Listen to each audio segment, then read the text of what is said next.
ప్రభువైన యేసు క్రీస్తు నామములో మీ అందరికీ శుభాభివందనాలు, దైవాశీస్సులు. మార్కు సువార్త 8వ అధ్యాయము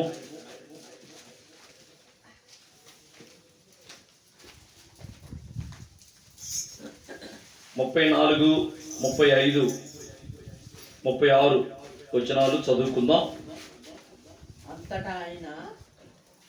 అంతటా ఆయన తన శిష్యులను జన సమూహమును తన యొద్దకు పిలిచి, నన్ను వెంబడింపగోరువాడు తనను తాను ఉపేక్షించుకొని తన సిలువనెత్తుకొని నన్ను వెంబడింపవలెను. తన ప్రాణమును రక్షించుకొనగోరువాడు దాన్ని పోగొట్టుకొనును. నా నిమిత్తమును సువార్త నిమిత్తమును తన ప్రాణమును పోగొట్టుకొనువాడు దానిని రక్షించుకొనును. ఒకడు సర్వలోకమును సంపాదించుకొని తన ప్రాణమును పోగొట్టుకుంటే వానికి ఏమి ప్రయోజనము? మనుషుడు తన ప్రాణమునకు ప్రతిగా ఏమి ఇయ్యగలుగును? దేవుడి మాటలను మన వినికిడిలో ఆశీర్వదించును గాక. చిన్న ప్రార్థన చేద్దాం. స్తోత్రము తండ్రి, స్తోత్రము. మహాగణుడా, మహోన్నతుడా, పరిశుద్ధుడా, ప్రేమస్వరూపి, నీకు వందనాలు, స్తోత్ర. నిత్య నివాసి, అనంత జ్ఞానివైన దేవా, నీకు కృతజ్ఞతలు. అయ్యా, ఇంతవరకు నిన్ను స్తుతించి మహిమపరిచాము, ఎన్నో విజ్ఞాపనలు చేశాం. మా స్తుతులపై మీరు ఆశీనులయ్యారని, మా విజ్ఞాపనలకు మీరు చెవియొగ్గారని మేము నమ్ముచున్నాం. ఇంతవరకు మేము పాడి ప్రార్థిస్తుంటే మీరు ఆలకించారు. మరి ఈ సమయంలో మీరు మాట్లాడితే మేము ఆలకిస్తామయ్యా. మా హృదయాలను సిద్ధపరచుకుంటున్నాం. నీ మాట కొరకే వచ్చాం అయ్యా. సహాయం చేయండి. మా మనసులను తేటపరచండి. ప్రతి కల్మషము, ప్రతి కలవరము మా హృదయంలో నుండి తీసివేయండి. మమ్మల్ని నీ పరిశుద్ధాత్మతోటి నింపండి. ఇదిగో నాయనా, నీ దాసుడు వట్టివాడు, మట్టివాడు, ఎందుకు పనికిరానివాడు, అయోగ్యుడు, అపాత్రుడు అయినను నీ పక్షంగా నీ వాక్యము బోధించాలని ఇక్కడ తెగించి నిలబడుతున్న నీ దాసులను జ్ఞాపకం చేసుకోండి. ఈ రక్తం చేత కడిగి శుద్ధీకరించండి. ఈ దాసుని నోట నీ మాటలు ఉంచండి. నీ నోటి బోరుగా వాడుకోండి. నీ సిలువ చాటు మరుగు చేయండి అయ్యా. ఇక్కడ ఒక మనుష్యుడు కనబడకూడదు నాయన. జీవము కలిగిన నీ వాక్యే ఇక్కడ ప్రత్యక్షం అవ్వాలి. శక్తి కలిగిన నీ వాక్యే మనుషులను ప్రభావితం చేసేది గనక కృప చూపించమని, ఈ ఉపదేశాన్ని అడ్డగించాలని, అడ్డుకోవాలని, ఆటంకపరచాలని, అనేక మందికి ఆశీర్వాదం కాకుండా చెయ్యాలని చూస్తున్న ప్రతి విధమైన దురాత్మ, చీకటి, అంధకార శక్తులు, దయ్యపు శక్తులు యేసు క్రీస్తు నామమున బంధింపబడును గాక. వాటి క్రియలన్నింటినీ కట్టకట్టి దూరంగా పడవేస్తున్నాము నాయన. ఈ ప్రాంగణమంతా నీ ఆత్మ కంచె వేయండి. ఈ శబ్దయంత్రం ఎంతవరకు అయితే వినబడుతుందో అంతవరకు నీ ఆత్మ కార్యం జరిగించండి. మీరే ఇక్కడ ప్రత్యక్షం అవ్వండి. నాతోటి, మాతోటి, మా అందరితోటి మీరే మాట్లాడి మహిమ పొందమని, స్తుతి, ఘనత, మహిమలు మీకు మాత్రమే ఆరోపించుకోవచ్చు. యేసు క్రీస్తు పరిశుద్ధమైన నామములోనే వేడుకొనుచున్నాం తండ్రి. ఆమేన్, ఆమేన్.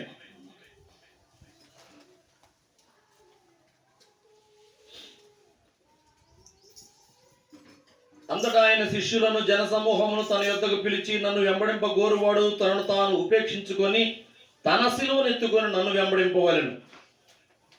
తన ప్రాణమును రక్షించుకొనగోరువాడు దాన్ని పోగొట్టుకొనును. నా నిమిత్తమును సువార్త నిమిత్తమును తన ప్రాణమును పోగొట్టుకునేవాడు దాన్ని రక్షించుకొనును. ఒకడు సర్వలోకమును సంపాదించుకొని తన ప్రాణమును పోగొట్టుకుని వానికి ఏం ప్రయోజనము?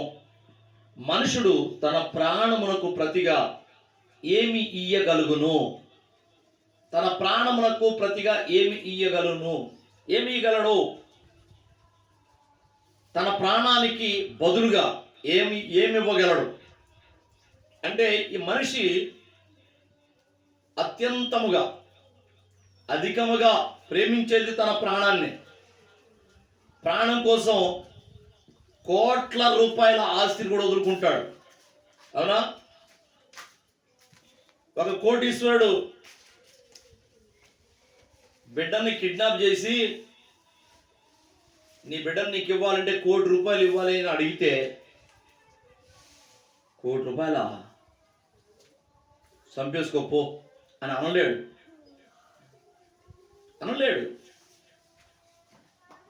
ఇచ్చి ఆ ₹1,00,00,000 ఇచ్చేసి తన బిడ్డను తెచ్చుకుంటాడు కదా.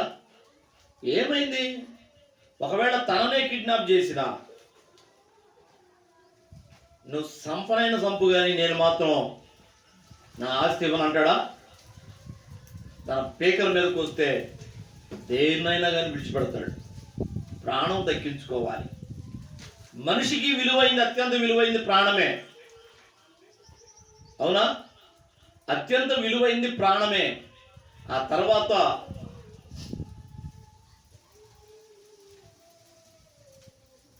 కుటుంబం, ఆ తర్వాత ఆస్తులు, అంతస్తులు. అవునా? కానీ ఈ సత్యాన్ని మర్చిపోయిన చాలామంది తన ప్రాణమునైనా వ్యర్థపరచుకోవడానికి సిద్ధమవుతున్నారు, కానీ తన ప్రాణమును నరకంలో వేసుకోవడానికి సిద్ధమవుతున్నారు. కానీ ఈ డబ్బును ప్రేమించొద్దు, బంధువులను ప్రేమించొద్దు, నీ కుటుంబాన్ని ప్రేమించొద్దు, ఏదేమైనా కానీ యేసయ్య కంటే ఎక్కువగా దేనిని ప్రేమించవద్దు అని చెప్తే వినడం లేదు.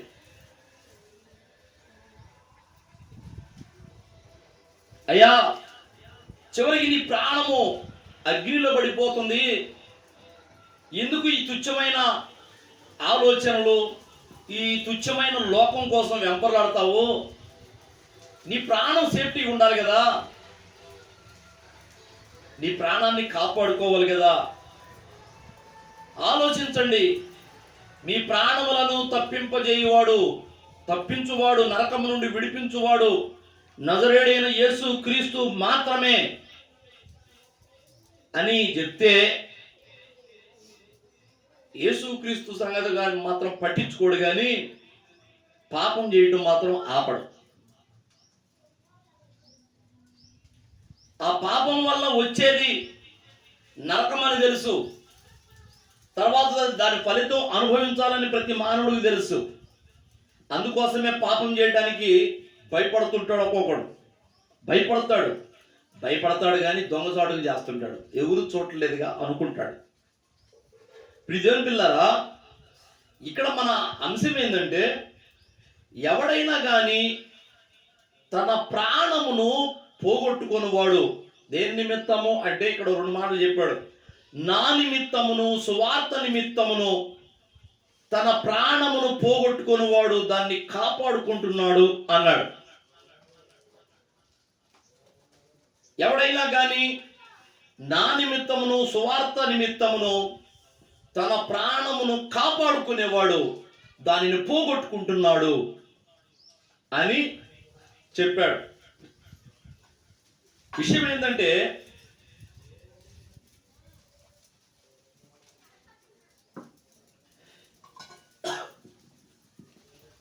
బైబిలు అన్నిటికంటే విలువైంది దేవుడు పెట్టిన ప్రాణము అని స్పష్టం చేస్తుంది.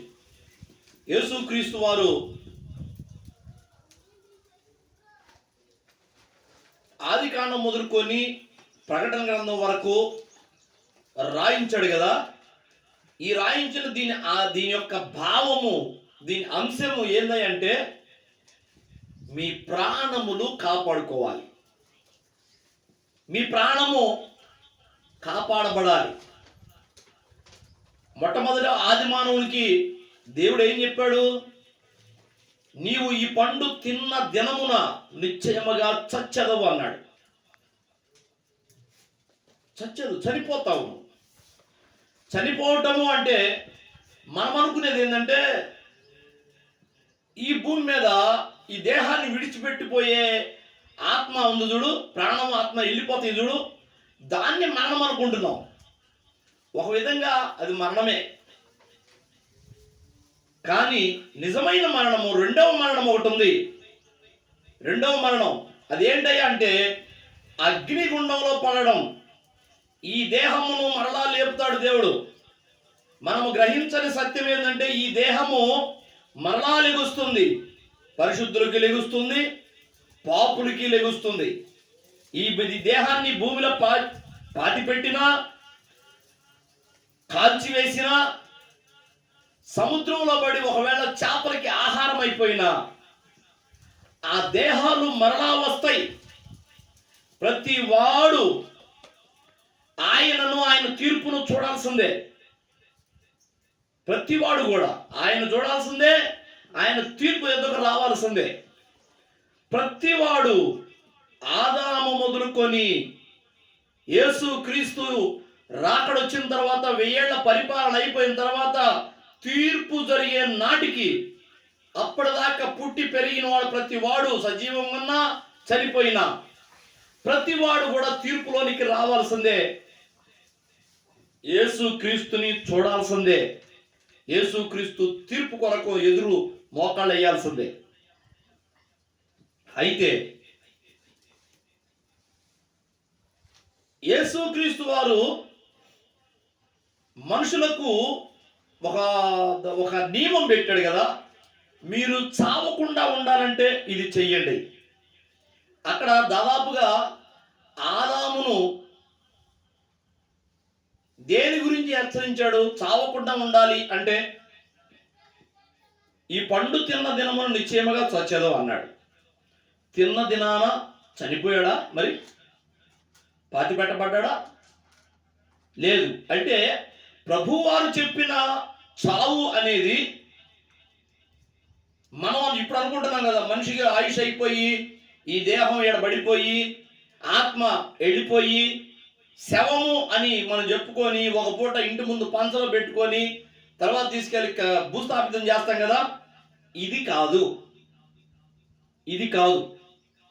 ఆదాము పండు తిన్న దినమున రెండిటికి వశమైపోయాడు. అంటే తన ప్రాణము, ఆత్మ, దేహము రిజర్వేషన్ అయిపోయింది ఆ రోజు మరణం కోసం. అర్థమైందా? అంటే అది తిన్నాడు అంటే భౌతికంగా ఈ గాయం మరణమవుతుంది, అంటే భూమిలో పాతి పెట్టబడింది. అంత మాత్రమే కాదు, రెండవసారి ఆ దేహము లేపబడి దేవుని దగ్గర నుండి లేకపోతే పాతాళం నుండి ఆత్మలను తీసుకుని రాబడి ఆ దేహంలో కలపబడి దేహము, ప్రాణము, ఆత్మతోటి సహా అగ్నిగుండంలో వేసే రెండో మరణం ముందు చూడు, ఆ మరణానికి కూడా వశమైపోయాడు. 2 మరణాలకి ఆడ దాసుడైపోయాడు ఆదాము. అయితే మొదటి మరణం మాత్రం ఆగకుండా జరుగుతూ ఉంది. ఆదాము చనిపోవడానికి రిజర్వేషన్ అయిపోయింది. ఆ మరణం ఎలాగ రావాలి అంటే ఏది ఆ రెండవ మరణమైనా ఎలా రావాలి అంటే ఈ దేహాన్ని విడిచిపెట్టి పోవాలి ఒకసారి.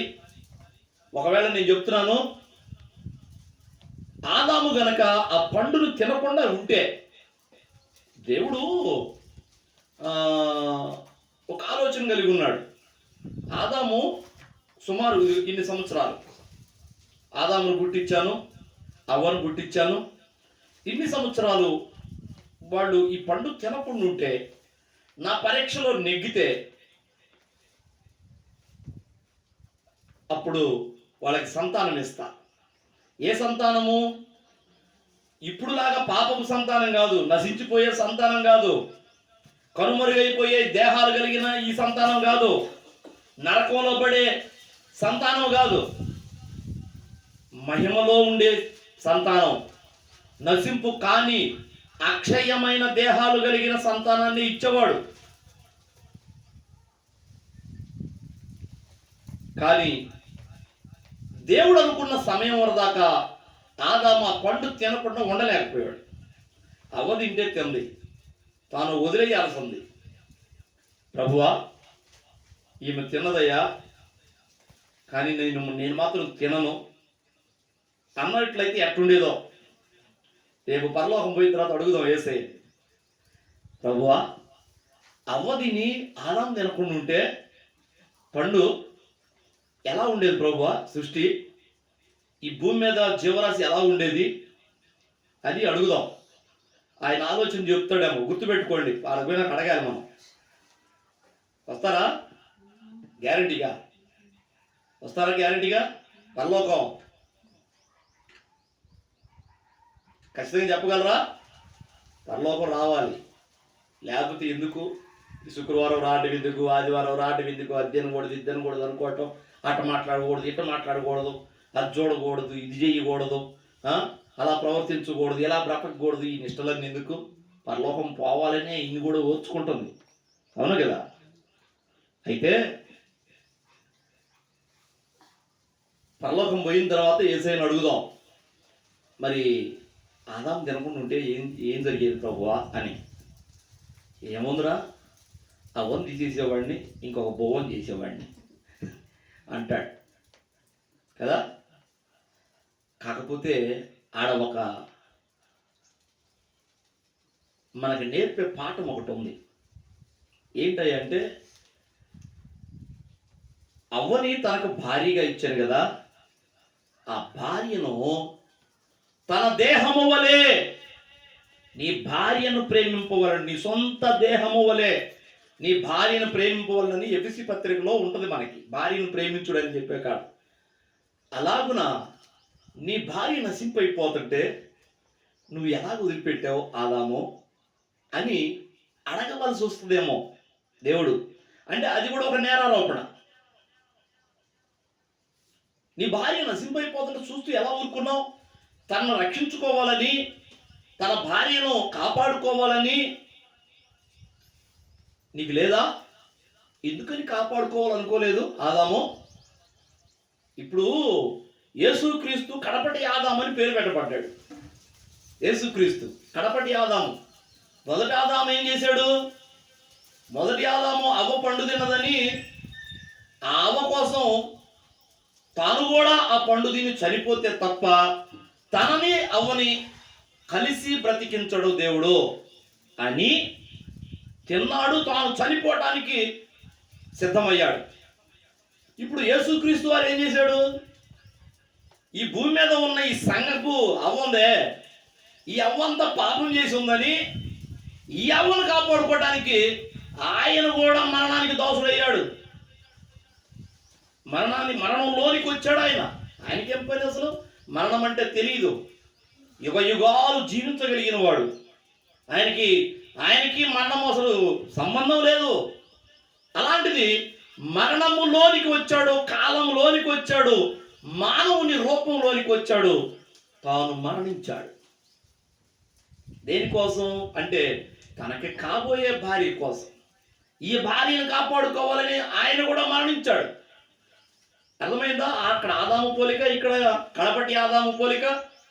మొదటి ఆదామేమో అవ్వని బతికించుకోవాలని తిన్నాడు. కడపటి ఆదామేమో అవ్వ స్థానంలో ఉన్న ఈ సంఘ కన్నికను, ఈ పాపపు లోకాన్ని కాపాడుకోవాలని, పవిత్రపరచాలని తన రక్తం చేత ఆయన మరణంలోనికి వచ్చాడు. ఆయన కూడా చనిపోవడానికి సిద్ధమయ్యి మరణానుభవంలోనికి వచ్చాడు. కాబట్టి కడపటి ఆదాము అని ఆయనకు పేరు. అర్థమైందా? సరే, ఏదేమైనా మనం వాక్యంలోనికి వద్దాం.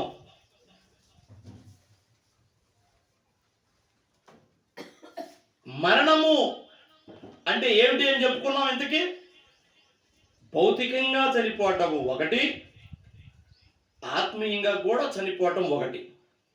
భౌతికంగా ఆదాము చనిపోయాడు. ఇప్పుడున్నాడు భూమి మీద? లేడు. దాదాపు 6000 సంవత్సరాల క్రితం, 5000 సంవత్సరాల క్రితం భూస్థాపితం చేయబడ్డాడు. మరి ఆత్మీయంగా చచ్చిపోయాడా, బతికాడా? ఆత్మీయంగా ఇప్పుడు భౌతికంగా సమాధిలో పెట్టబడ్డాడు ఆదాము. దగ్గర దగ్గరగా 900 ఎన్ని సంవత్సరాలు అబ్బాయి? 30 సంవత్సరాల 930 సంవత్సరాలు ఏమో బ్రతికాడు, పాతి పెట్టబడ్డాడు. నువ్వు ఈ పండు తిన్న దినమును నిశ్చయముగా చచ్చదువు అని అన్నాడు కదా. మరి ఆ దినాన్ని చావలేదుగా. ప్రభు చెప్పింది ప్రభు దినం. ప్రభు దినం అంటే ఏంది? మనుషుల ఏంది? దేవుని దృష్టికి ఒక దినము అంటే మనుషుల దృష్టికి 1000 సంవత్సరాలు. అర్థమైందా? 1000 సంవత్సరాలు దాటి ఆదాము కనుక బ్రతికితే ప్రభు చెప్పిన ఆ దినమును చావలేదని అర్థం. 1000 సంవత్సరాల లోపే కొలాప్స్ అయిపోయాడు. అంటే ప్రభు దృష్టికి ఒక రోజులోనే చనిపోయాడు. ఒకవేళ 1050 సంవత్సరాలు లేకపోతే 1100 సంవత్సరాలు బ్రతికినట్టయితే మనము ఆలోచన చేయాల్సి వచ్చేది. ఆదాము మరి 1000 సంవత్సరాల కంటే ఎక్కువ బ్రతికాడు కదా, అంటే 2వ రోజులోకి వచ్చాడు కదా. మరి అక్కడ లేఖనం నెరవేరలేదు కదా అని ఎవ్వరు కూడా 1000 సంవత్సరాలకు మించి బ్రతికిన వాడు లేరు. మెతూషేల అనే వ్యక్తి మాత్రం 969 సంవత్సరాలు బ్రతికాడు, హైయెస్ట్. అంతేనా? ఇంకెవరన్నా బ్రతికారా? 969 సంవత్సరాలు అదే హైయెస్ట్ మెతూషేల బ్రతికింది. ఇక అందరూ కూడా అంతకంటే లోపే 900 ఏళ్ళు, 700 ఏళ్ళు, 800 ఏళ్ళు, 850 సంవత్సరాలు ఇట్లా బ్రతికారు. నేను అనేది ఏంటంటే మరణము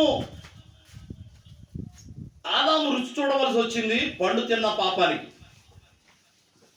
ఏ మరణము అంటే భౌతికమైన మరణము, ఆత్మీయంగా మరణం. అయితే దేవుడు అప్పుడే ఆత్మీయ మరణానికి పరిష్కారం చేసేసాడు. ఒక జంతువును పాపము వల్ల వచ్చు జీతము మరణము గనక ఆ మరణము, ఇప్పుడు మీకున్న అప్పు నేను వచ్చి కడితే తీసుకోరా? మీకు 1,00,000 రూపాయలు అప్పు ఉంది, మీకు 1,00,000 రూపాయలు అప్పు ఉంది, మిమ్మల్ని కట్టేశారు. అప్పు కడతావా సస్తావా? అయ్యా లేదురా మొర్రో, నా దగ్గర ఇప్పుడు లేవు, నేను 1 సంవత్సరానికి ఇస్తాను, అయితే 6 నెలలకి ఇస్తాను అని అంటే, లేదు ఇప్పుడు కడతావా సస్తావా అని కట్టేశారు. అయ్యో పాపం మనోడు ఆపదలో ఉన్నాడు, లేకపోతే సహోదరి ఆపదలో ఉంది అని నేను బాగా సౌండ్ పార్టీ, బాగా డబ్బున్నవాడిని, వాస్తవానికి నిజానికి కాదులే, ప్రస్తుతానికి నేను పేదవాడినే అనుకోండి, నేను బాగా డబ్బున్నా శ్రీమంతుడిని. అయ్యో మన సహోదరి ఇబ్బందిలో ఉంది అని చెప్పేసి, ఏమయ్యా ఏంది మా మనిషిని కట్టేశావు, నాకు డబ్బులు ఇవ్వాలి, 1,00,000 రూపాయలు, 1,00,000 రూపాయలు ఇవ్వాలా? నేను ఇస్తా, వదిలేసి. ఇవ్వు, నా డబ్బు నాకు రావాలి, వదిలిపెడతా. నేను ఇస్తే తీసుకుంటారుగా. అంటే ఆ రుణము అనేది, మరణించాలి అనే ఆ రుణము ఎవరు చెల్లించినా సరిపోయిద్ది. నువ్వు చేసిన రుణం 1,00,000 రూపాయల అప్పు నేను కడితే పోయినట్టుగా నీ పాపానికి ఇంకొకళ్ళు ఎవరైనా కానీ చెల్లించవచ్చు. అందుకనే ఆదాము చేసిన పాపానికి ఆయన ఒక జంతువుని వధించాడు. ఆ రోజున ఒక జంతువుని వధించి దాని చర్మముతోటే చొక్కాయిలను కుట్టాడు అవ్వకి ఆదాముకి. ఆ రోజే ఆ జంతువు యొక్క రక్త ప్రోక్షణతోటే అవ్వకి ఆదాముకి నరకము అనే మరణం నుండి విడుదల పొందారు. కానీ వాళ్ళు ఏ నియమంలోకి వచ్చారంటే, ఈ భూమి మీద కనుమరుగైపోయే మరణము ఉంది చూడు. మనం ఇప్పుడు అనుకుంటామే చనిపోయాడు, సమాధి చేయబడ్డాడని. ఈ మరణం మాత్రం వశమైపోయాడు. లేకపోతే ఆ పండు కనుక తినకుండా ఉంటే ఇప్పటికీ కూడా ఆదాము ఎక్కడో ఓ చోట ఉండేవాడు, భూమి మీద ఉండేవాడు. 6,000 సంవత్సరాలేగా అయింది. ఆ యేసుక్రీస్తు పుట్టక మునుపు 4,000 ఏళ్ళు, ఇప్పుడు ఒక 2,000 ఏళ్ళు, అంతేనా? మొత్తం కలిపి 6,000 సంవత్సరాలు. అంటే ఆదాము బతికింది దేవుడి దృష్టిలో 6 రోజులు, 6 రోజులే, అవునా? ఇప్పుడు 2000 సంవత్సరం దాటి మరి 26లోకి వచ్చాం. ఇప్పుడు 7వ రోజులోకి వచ్చాం లెక్క. 7వ రోజులోకి. 7వ రోజులో మరి విశ్రాంతి దినం మీద ఆయనకి లెక్క. 6 రోజులు సృష్టిని చేశాడు, 7వ రోజున రెస్ట్ తీసుకున్నాడు, విశ్రాంతి తీసుకున్నాడట. దేవుడు తాను చేసిందంతా మంచిదని చూశాడట. ఇప్పుడు 7వ రోజు లెక్క ప్రకారం రెస్ట్ తీసుకోవాలి. రెస్ట్ తీసుకునే సంవత్సరం ఇది ఆయన దృష్టికి. రోజు 7వ రోజు అంటే 1000 సంవత్సరాలు ఒక రోజు అయితే 6000 సంవత్సరాలు 6 రోజులు అయిపోయినాయి. 7వ రోజు అనగా ఇప్పుడు ఈ 7,000 సంవత్సరాలు పోతున్నాం కదా. అంటే యేసుక్రీస్తుకు ముందు 4, యేసుక్రీస్తు తర్వాత 2 అయిపోయినాయి. ఇప్పుడు 7,000 సంవత్సరంలోనికి మనం పరిగెడుతున్నాం కదా. ఈ రోజు మరి 7వ రోజు కనుక యేసుక్రీస్తుకి రెస్ట్ తీసుకోవాల్సిన రోజు దేవుడిగా కదా. అయితే ఆ రెస్ట్ తీసుకునే రోజు తొందరలో వస్తుంది. ఆయన రెస్ట్ తీసుకుంటాడు. ఈ టెన్షన్లు, ఈ పాపం నుండి విడుదల, ఇదంతా తీసేసి ఆయన తన పిల్లలైన వారిని, తన నమ్మిన వారికి మహిమ దేహాలు ఇచ్చి వాళ్ళ దేహాల్లోనికి వాళ్ళ ఆత్మలను రానిచ్చి మహిమా దేహాలుగా మార్చి భూమి మీద 1000 సంవత్సరాలు మనమే పరిపాలన చేయనట్లుగా ఆయన సియోను పర్వతం మీద సింహాసనం వేసుకొని కూర్చొని నెమ్మదిగా ఉండునట్లుగా రెస్ట్ తీసుకోవాల్సిన 1000 ఏళ్ల పరిపాలన అనే ఆ సమయంలోనికి మనం వస్తున్నాం. బహుశా మరి ఇప్పుడు ఏం పాస్ట్ గారు దగ్గర 25 సంవత్సరాలు వచ్చింది కదా. 25 సంవత్సరాలు వచ్చింది కదా. మరి ఇది ఎప్పుడు మరి ఆల్రెడీ అయిపోయింది కదా, విశ్రాంతిలోకి రావాలి కదా. 2000 సంవత్సరం రావడంతో యుగాంతం అయిపోద్ది, మొత్తం మనం అయిపోతాం అనుకున్నాము. 2000 వస్తున్నప్పుడే మరి వచ్చి కూడా 25 సంవత్సరాలు అయింది అని డౌట్ ఉంటుంది కొంతమందికి. నేను అనుకుంటున్నాను, యేసుక్రీస్తు వారు భూమి మీదకి వచ్చి దాదాపుగా 33.5 సంవత్సరాలు మానవునిగా బ్రతికాడు చూడు.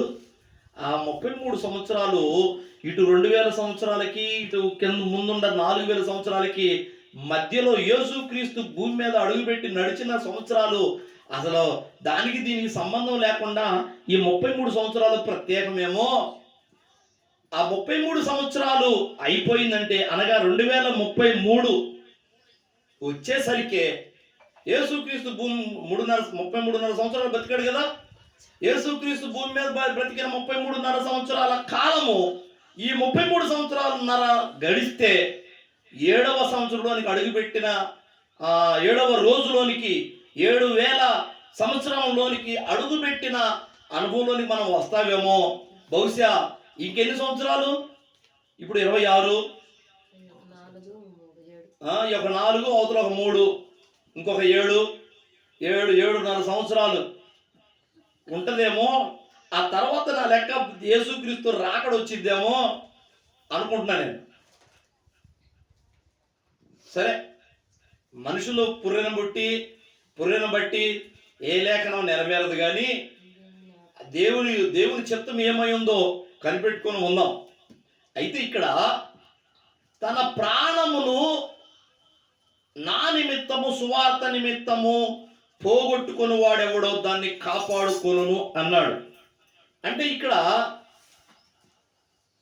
యేసుక్రీస్తు కోసము, యేసుక్రీస్తు యొక్క సువార్త కోసము ప్రాణాన్ని సైతము కూడా లెక్క చేయకుండా తెగించేవాడు ఉంటాడు చూడు, వాడు తన ప్రాణాన్ని కాపాడుకుంటాడట.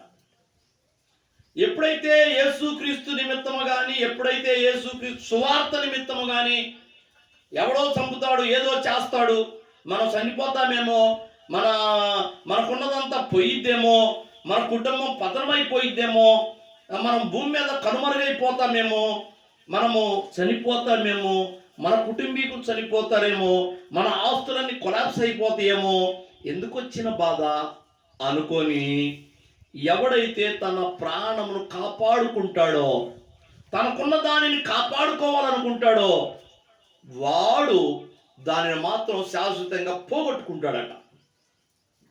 అర్థమవుతుందా? దానిని పోగొట్టుకుంటాడు. ఎవరు? భూమి మీద యేసుక్రీస్తు నిమిత్తమై ప్రాణమును పోగొట్టుకోవడానికి ఆయన తెగించక, అమ్మో ఇప్పుడు ఈ పరిస్థితిని బట్టి నేను యేసయ్యను పట్టుకొని ఉంటే, యేసయ్య సువార్తను నేను పట్టుకొని ఉంటే నేను కొలాప్స్ అయిపోతానేమో, నన్ను చంపుతారేమో, లేకపోతే నా కుటుంబాన్ని చంపుతారేమో, నా బంధువులను చంపుతారేమో, నా పిల్లల్ని చంపుతారేమో, నా తల్లిదండ్రులను చంపుతారేమో, నా వాళ్ళందరినీ చంపుతారేమో, నా ఆస్తులను స్వాధీనం చేసుకుంటారేమో, ఈ భయం ఉంటుంది కదా. నన్ను చంపుతారేమో, నా పిల్లలను చంపుతారేమో, నా ఇంటి వారిని చంపేస్తారేమో, మా కుటుంబం అంతరించిపోద్దేమో, వంశావళి ఉండాలి కదా అని ఎవడైతే సువార్తను విడిచిపెడతాడో, ఎవడైతే యేసుక్రీస్తుని గురించి ప్రకటించడానికి భయపడతాడో వాడట తన ప్రాణమును పోగొట్టుకుంటున్నాడట. ప్రియమైన పిల్లరా, ఇంతకీ మనకి ఈ లేఖనము ఏం చెప్తుంది అంటే, ప్రాణం విషయంలో దేవుని కోసం అవసరమైతే తెగించాలి.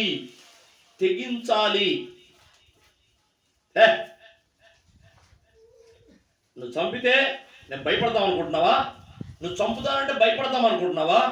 క్రీస్తు కోసం ఎన్నిసార్లైనా సావడానికి మేము సిద్ధం అనేవాడు ఎవడుంటాడో వాడు తన ప్రాణాన్ని రియల్గా కాపాడుకుంటాడు. ఇక్కడ పోగొట్టుకోవచ్చు, కానీ రియల్గా నిత్య జీవంలో వాడు తన ప్రాణాన్ని కాపాడుకుంటాడట. ఇలాగున బైబిల్ గ్రంథంలో చాలా మంది ప్రాణాలకు తెగించారు. చంపుతావా?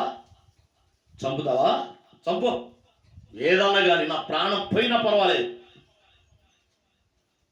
అని ప్రాణాలకి తెగించిన వాడు బైబిల్ గ్రంథంలో మనకి సాక్ష్యంగా ఉన్నారా? నా ప్రాణం పోయినా పర్వాలేదు, దేవుని చిత్తం జరగాలి. నా ప్రాణం పోయినా పర్వాలేదు, దేవుని సువార్త ప్రకటించబడాలి. నా ప్రాణం పోయి నేను కాదు, నా కుటుంబమే పతనం అయిపోయినా, అంతరించిపోయినా దేవుని చిత్తం భూమి మీద జరగాలి, దేవుని ప్రణాళిక నడవాలి అని తన ప్రాణాలకి తెగించిన వాళ్ళు చాలా మంది ఉన్నారు బైబిల్ గ్రంథం. అవునా? వాళ్ళ ప్రాణాలు ఏడున్నాయి? వాళ్ళు అలాగే తెగించారు, అవసరమైతే చనిపోయారు. ఒక్కోసారి దేవుడు అద్భుతంగా వాళ్ళని కాపాడాడు.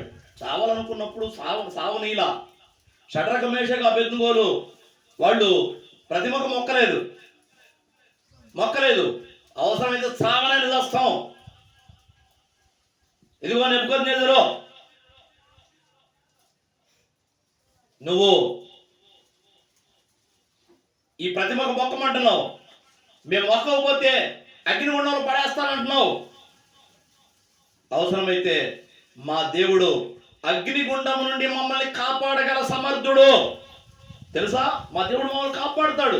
ఒకవేళ కాపాడకపోయినా పర్వాలేదు, మమ్మల్ని మరణానికి ఆ అగ్నికి ఆహుతి చేసినా పర్వాలేదు, మేము బూడిదైపోయినా పర్వాలేదు, మేము మాత్రం ఆ ప్రతిమకు మొక్కము అన్నారు.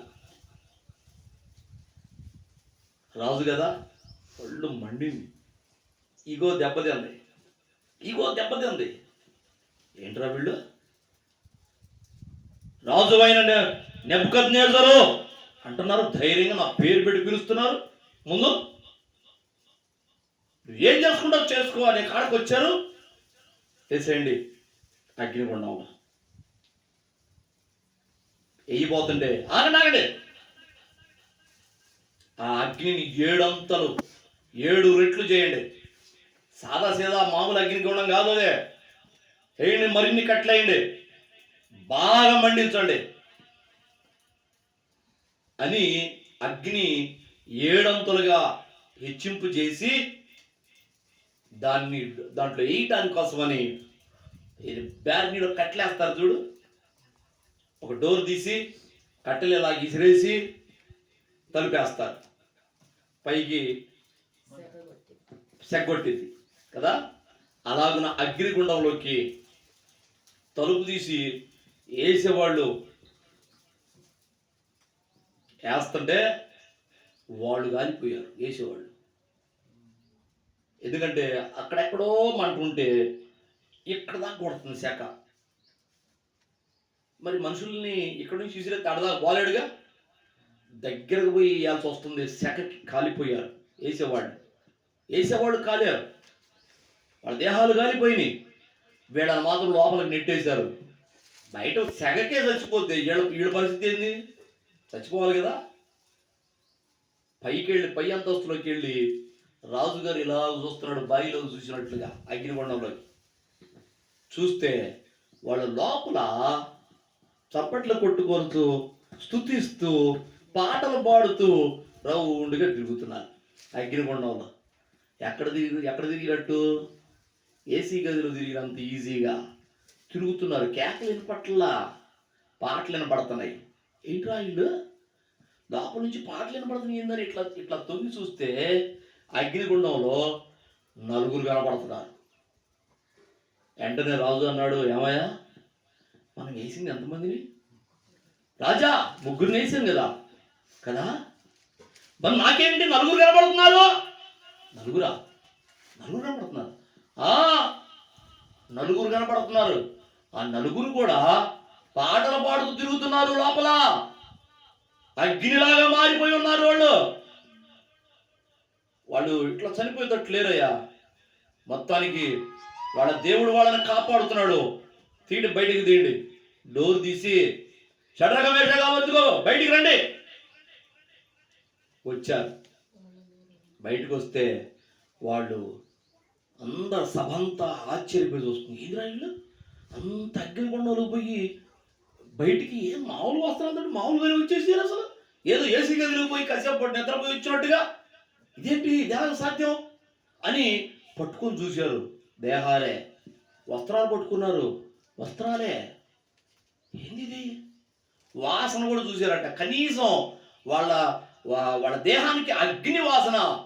మనం పొయ్యి మీద టీ కాస్తే, కట్టెల పొయ్యి మీద టీ కాస్తే ఏడో పాత్రలో ఉన్న టీ కూడా పొగాసన వస్తాయి. అవునా? పాత్రలో ఉన్న టీ పొగాసన వస్తాయి. మరి అగ్నిలో పడినోడికి వాసన రావద్దు? వాసన, కనీసం అగ్ని వాసన కూడా తాగలేదట. వాళ్ళ వెంట్రుకలు కూడా కాగలేదట. వెంట్రుకలు కూడా. ఎంత ఆశ్చర్యం! దానియేలు విషయంలో కూడా అంతే. సింహాల బోన్లో వేస్తే సింహాల బోన్లో నుంచి ఆ సింహాలు ఏం చేయక కడగడగడగడ మనం ఉడుగుతా పక్కకు మూలకు పోయి ఉంటాయి సింహాలు. చూసి ఇలా పోయి చూసి చూడలేదు. కానీ ఆ సింహాలు ఉన్న బోన్ దగ్గరకు వచ్చి దానియేలుని ప్రేమించిన రాజు, జీవము కలిగిన దేవుణ్ణి సేవించునట్టి దానియేలు, నీ దేవుడు నిన్ను కాపాడగలిగిన అని కేక వేయగానే అప్పుడు లోపల నుండి స్వరం, రాజు చిరంజీవి అగునుగాక. హల్లెలూయా. ఎందుకన్నాడు రాజు చిరంజీవి అవ్వాలని? జీవము కలిగినట్టి దేవుణ్ణి సేవించు దానియేలు అన్నాడు. అంటే దానియేలు సేవించే దేవుడు జీవం కలిగినవాడు, జీవాన్ని ఇచ్చువాడు అని పలికాడు రాజు. ఎంత విశ్వాసం వచ్చిందో చూడు రాజు దేవుని మీద. దానియేలు సేవించే దేవుని మీద రాజుకి ఎంత విశ్వాసం వచ్చిందో. వాస్తవానికి రాజు అన్యుడు, దేవుని బిడ్డ కాదు, యూదుడు కాదు. కానీ పలికాడు అన్నమాట. జీవము గల దేవుణ్ణి సేవించునట్టి దానియేలు, నీ దేవుడు నిన్ను కాపాడగలిగేనా? రాజు చిరంజీవి అగునుగాక నీ లోపల నుండి స్వరం. హల్లెలూయా. ఇలాగున సింహాల బోన్లో పడేస్తామన్నా, అగ్నిగుండంలో పడేస్తామన్నా వాళ్ళు ప్రార్థన చేయటం మానలేదు, విగ్రహాలకు మొక్కటం చేయలేదు, ప్రాణాలకు తెగించారు. ఇలాంటి సాక్ష్యాలు ఎన్నో ఉన్నాయి బైబిల్లో. ప్రాణాలను పోగొట్టుకోవడానికి సిద్ధమయ్యారు. అవునా? ప్రియదేవుని పిల్లరా, ఆదాము కూడా ఒకవేళ అవ తింటే తిందలే, నా కోసం ఇంకొక బోవను పుట్టిస్తాడు, లేకపోతే ఇంకొక గోవను పుట్టిస్తాడు దేవుడు అని భార్య మీద ప్రేమ లేనివాడుగా ఒకవేళ ఆదాము కనుక తప్పించుకుంటే, ఆ పండు తినకుండా ఉంటే, మనం మనకున్న సెన్స్ తోటి ఆలోచన చేద్దాం. నిన్ను నమ్మి నిన్ను అనుసరించమని ఒక అమ్మాయిని నీకు ఇస్తే ఆ అమ్మాయిని కోసం నువ్వేం చేయలేకపోయావు, ఆ అమ్మాయిని నువ్వు ప్రేమించలేకపోయావు అని ఒకవేళ దేవుడే నేరారోపణ చేసేవాడేమో. అవునా? నీ భార్యను, నీ దేహమును నువ్వు ఎట్లా ప్రేమించుకుంటావు అలాగే ప్రేమించాలి. నీ భార్య అంటే వేరే కాదు, నీ దేహంలో ఒక పార్ట్ అంతే. నీ దేహాన్ని నువ్వు ఎట్లా కాపాడుకుంటావో, ఎట్లా ప్రేమిస్తావో నీ భార్యను కూడా అలాగే ప్రేమించాలి అన్నాడు కదా. మరి ఆదాము అవ్వ తింటే తిందలే, నేను మాత్రం తిననని తప్పించుకుంటే అది ప్రేమేనా? కాదు. అందుకోసమని తాను కూడా చనిపోవటానికి సిద్ధమయ్యాడు ఆదాము. అర్థమైందా? అక్కడ అవ్వని కాపాడుకోవాలనే ఉద్దేశంతో ఆదాము కూడా ప్రాణ త్యాగానికి సిద్ధమయ్యాడు. కాబట్టే దేవుడు వచ్చి మరలా ఆదాముని రక్షించాల్సి వచ్చింది. లేకపోతే స్వార్థపూరితంగా ఉంటే ఇదొక పాపం అయ్యేది. అవును కదా? తన భార్యని ప్రేమించలేని వాడు మరి పాపేగా, దేవుని ఆజ్ఞ మీరినట్టేగా కదా. ఇప్పుడు మనం వాక్యంలోనికి వద్దాం. ప్రాణాలకి తెగించిన వాళ్ళు ఇప్పటికీ ఆల్రెడీ ముగ్గురు వచ్చారు. ముగ్గురు చెప్పుకున్నారు. షడ్రక మేషక అబేద్నెగో ఒకళ్ళు, దానియేలు ఒకళ్ళు, ఆదాము కూడా కనపడుతున్నాడు. తన ప్రాణం పోగొట్టుకోవడం, నేను సస్తే నేను కూడా అవతో పాటు సస్తా, లేకపోతే దేవుని చేత ఇద్దరం బ్రతికించబడతాం. ఇది ఆదాము యొక్క ఆలోచన. మొత్తానికి మళ్ళీ అవ్వను కాపాడుకున్నాడు, తాను బ్రతికిపోయాడు.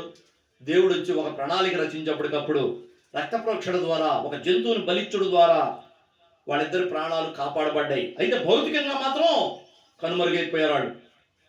కొన్ని సంవత్సరాల పాటు బ్రతికి భూమి మీద కనబడకుండా పోయారు. అయితే ఇలాంటి కోవకు చెందిన ఒక అమ్మాయి ఉంది. ఒక అమ్మాయి ఎస్తేరు గ్రంథానికి వస్తే చూడండి, 4వ అధ్యాయము, ఎస్తేరు గ్రంథము 4వ అధ్యాయము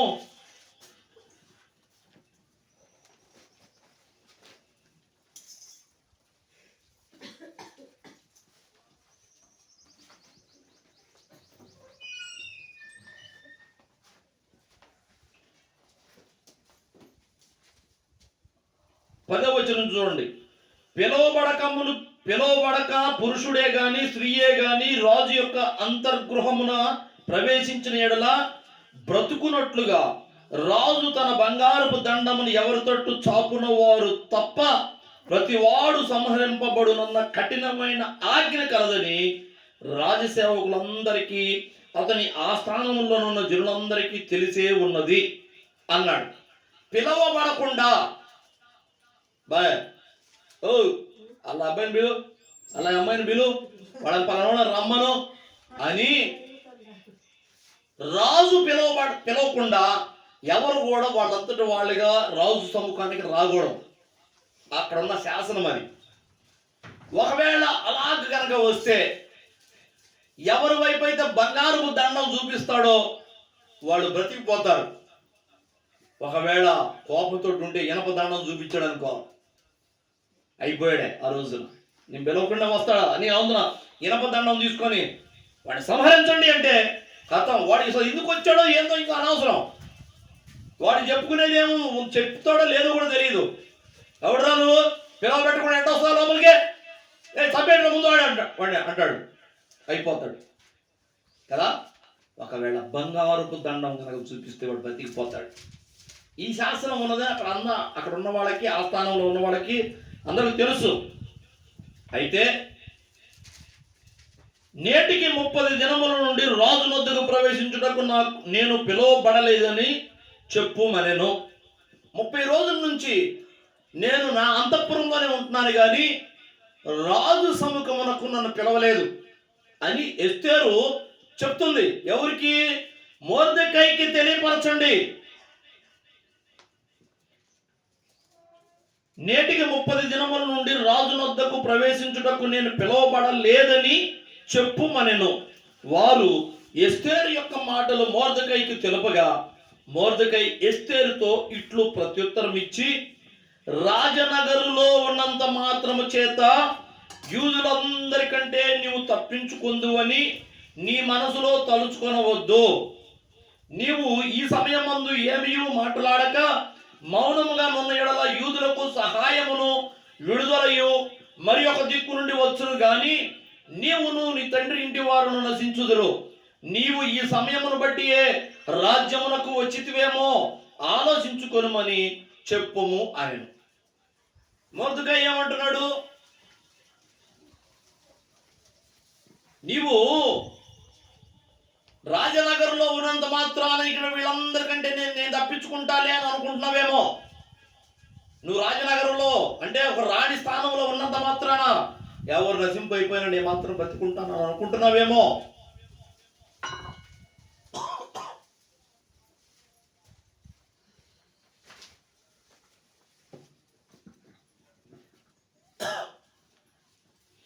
నీవు ఈ సమయమందు ఏమీ మాట్లాడక మౌనంగా నున్న ఎడల యూదులకు కావలసిన సహాయము ఏ దిక్కు నుండి అయినా దేవుడు పంపగలడు.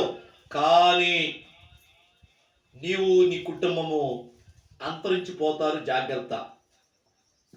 మాకు సహాయం రాదనుకుంటావా?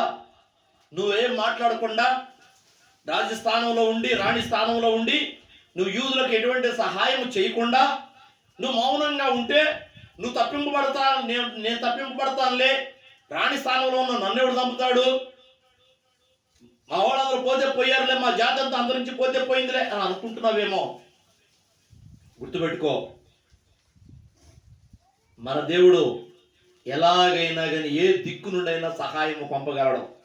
కానీ నువ్వు ఈ స్థానంలో ఉన్నదే అసలు రాణి స్థానంలో నువ్వు ఇప్పుడు ఇక్కడ ఈ రోజున ఇక్కడ ఎలా నిలబడి ఉన్నావంటే ఇదిగో ఈ సమయం కోసమేనేమో, యూదులను రక్షించడం కోసమేనేమో, జాగ్రత్తగా గుర్తుపెట్టుకో అని మొర్దెకై హెచ్చరిక పంపాడు.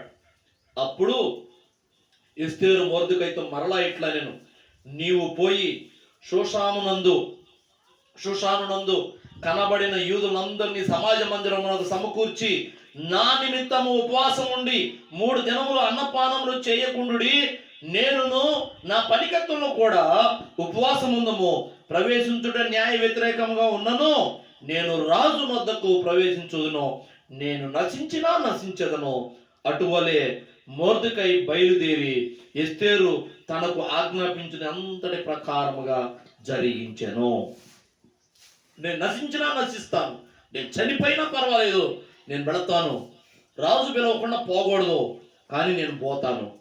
అయితే నేను వెళ్ళినప్పుడు రాజు యొక్క ఇనప దండం నా వైపు చూపకుండా బంగారపు దండము నా వైపు చూపునట్లు, అనగా కనికరము జాలి దయ నా మీద కలుగునట్లుగా రాజుగారికి మీరందరూ ఉపవాసం ఉండండి, నేను నా పనికర్తలు కూడా మేము ఉపవాసం ఉంటాం 3 రోజుల పాటు అని చెప్పి తర్వాత రాజు సముఖమునకి వెళ్ళిద్ది. కింద మనం చదివితే అన్ని అలంకరణలన్నీ ధరించుకొని రాజు సభలో ఉండగా డైరెక్ట్గా సభలోకి వెళ్ళిపోద్ది. సభలోకి వెళ్ళిపోతే రాజు దయగలిగిన వాడై ఎస్తేరు వాస్తవానికి ఇనప దండం చూపిస్తే అయిపోయిందే, బంగారు దండం చూపించి, ఏమా ఏంది పిలవకుండా వచ్చావు, పిలవకుండా రాకూడదని తెలియదా, తెలుసు కదా అంటే, చిత్తము రాజా నాకు తెలుసు ఆ సంగతి, కానీ నేను రావాల్సి వచ్చింది, సరేరా ఏంది నీ సమస్య ఎందురా అని దయగలిగిన వాడై ఎస్తేరుని దగ్గరికి పిలిచి, ఏంది నీ సంగతి అంటే, రేపు ఒకసారి మా ఇంటికి నా అంతఃపురానికి తేనీరు తాగడానికి టీ తాగటానికి రమ్మంటది. టీ కోసమా ఇంత సాహసం చేశావు? ఏది రాజసముఖానికి పిలవకుండానే వస్తే చనిపోతావు అని తెలిసి కూడా టీకి పిలవటం కోసం వచ్చావా? సరిపో, వస్తాను పో అంటే, మీరు మాత్రమే కాదు, హామాను కూడా రావాలి అంటది.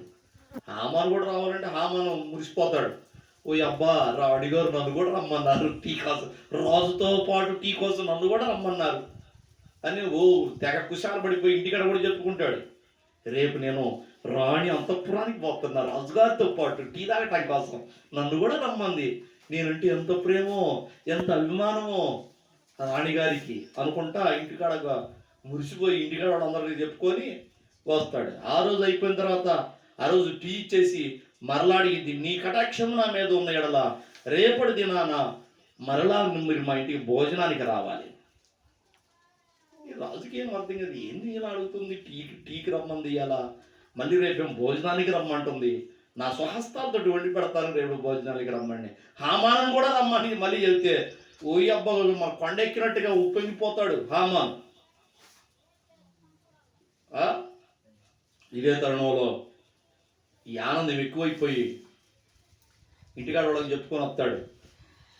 ఒకడున్నాడు, నాకు అసలు తల వంచట్లేదు, వాడి కోసం ఈ ఊరికే ఏర్పాటు చేశాను మన ఇంటి ముందు, వాడిని తొందరలో ఉరి చేస్తాను, వాడి ప్రస్తావన ఎట్లా తేవాలా రాజుగారి ముందు అర్థం కాలేదు ఇప్పుడు దాకా, కానీ ఈరోజు నాకు మహర్దశ పట్టినట్టుంది, రాణిగారు నన్ను భోజనానికి కూడా రమ్మన్నారు, భోజనం కూడా చేసి వస్తాను రాణి అంతఃపురానికి పోయి. వచ్చిన తర్వాత ఆ మంచి మూమెంట్లో రాజుగారికి చెప్తాను, వాడి మీద ఏదో ఒక నేరారోపణ చేస్తాను, మొరతికాయ మీద ఇక్కడ ఉరి తీస్తాను అదిదని చెప్పుకొని వస్తాడు. వచ్చిన తర్వాత రెండో రోజు భోజనం అది ఏర్పాటు చేసి అప్పుడు అడిగితే రాజు అడుగుతాడు, అమ్మ ఏంది నీకు వారికి అసలు విషయం ఏందో చెప్పు, చల్లకొచ్చి ముంత దాచినట్టుగా ఎందుకు నిన్న టీకి పిలిచావు ఇలా భోజనానికి పిలిచావు, అసలు విషయం ఏంది చెప్పట్లేదు అని అంటే అప్పుడు చెప్పింది, నన్ను చంపాలని చూస్తున్నారు. నిన్ను చంపాలని చూస్తున్నారా? ఎవరేముంది, ఇదిగో హామానే అని చెప్పే అన్నం తిన్నదంతా ఎల్లకొచ్చినట్టుగా అమ్మ నేను నిన్ను చంపాలనుకోవడం ఏంటి, గొంతులోకి వచ్చినట్టుంటుంది పన్నాడు పరిస్థితి. తిన్నదంతా నేను నిన్ను చంపాలనుకోవటం ఏందమ్మా, ఎవరు చెప్పారు, నిన్ను చంపుతాను నేను, నువ్వు మా అధికారివి మా రాణివి, నువ్వు నిన్నెలా చంపుతాను నేను, ఎవరు చెప్పారు ఇదంతా అబద్ధం కుయ్యో మర్రో అంటాడు. లేదు, ఈ దేశంలో ఉన్న యూదుల మీదకి నన్ను ఒక శాసనం చేయించావు రాజుగారి చేత, ఆ యూదులందరూ సంహరింపబడాలని, ఈ దేశమన్నా వదిలిపెట్టిపోవాలి లేదా సంహరింపబడాలని రాజుగారి చేత తెలివిగా రాజముద్ర ఉంగరం ముద్ర వేయించి శాసనం పంపించావు. ఇప్పుడు ఆ యూదుల్లో ఒకతిని నేను, ఇప్పుడు నేను కూడా చంపబడాలి ఆ ప్రకారం అని అంటుంది. అప్పుడు దాకా తెలియదు తను యూదురాలని. గొంతులో ఎలకాయ పడ్డట్టు అయిపోతాడు పరిస్థితి, చేసేది లేక కాళ్ళు పట్టుకొని చేతులు పట్టుకొని బతిమలాడతాడు. ఇదేం పిల్లరా, సరే ఇదంతా మనకి కథ తెలుసు, కానీ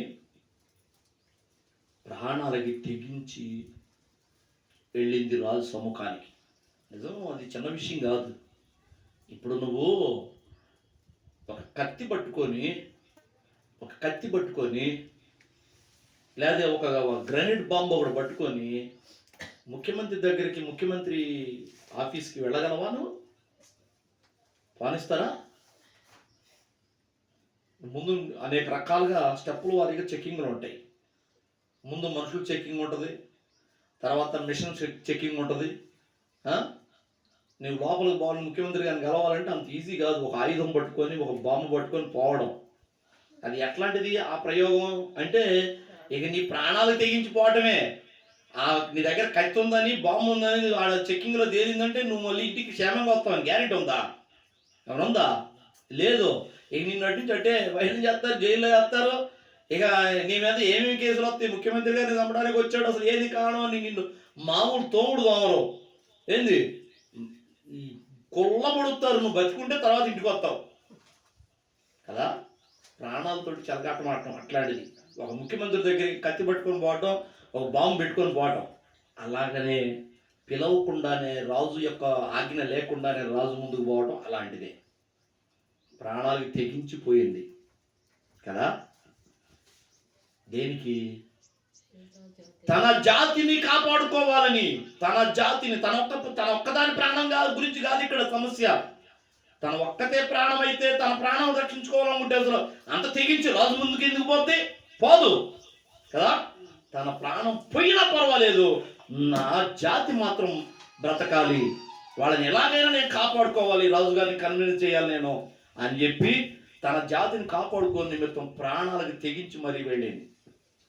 యూదులు కాపాడబడాలి అంటే, యూదులు అంటే ఎవరై అంటే ఇశ్రాయేలులో ఒక భాగం. ఇశ్రాయేలు 12 మంది పిల్లల్లో యోధా ఒకడు. యోధా, రూబేను, షిమ్యోను, యోధా మూడోవాడు లేవి. మధ్యలో లేవి ఉన్నాడు.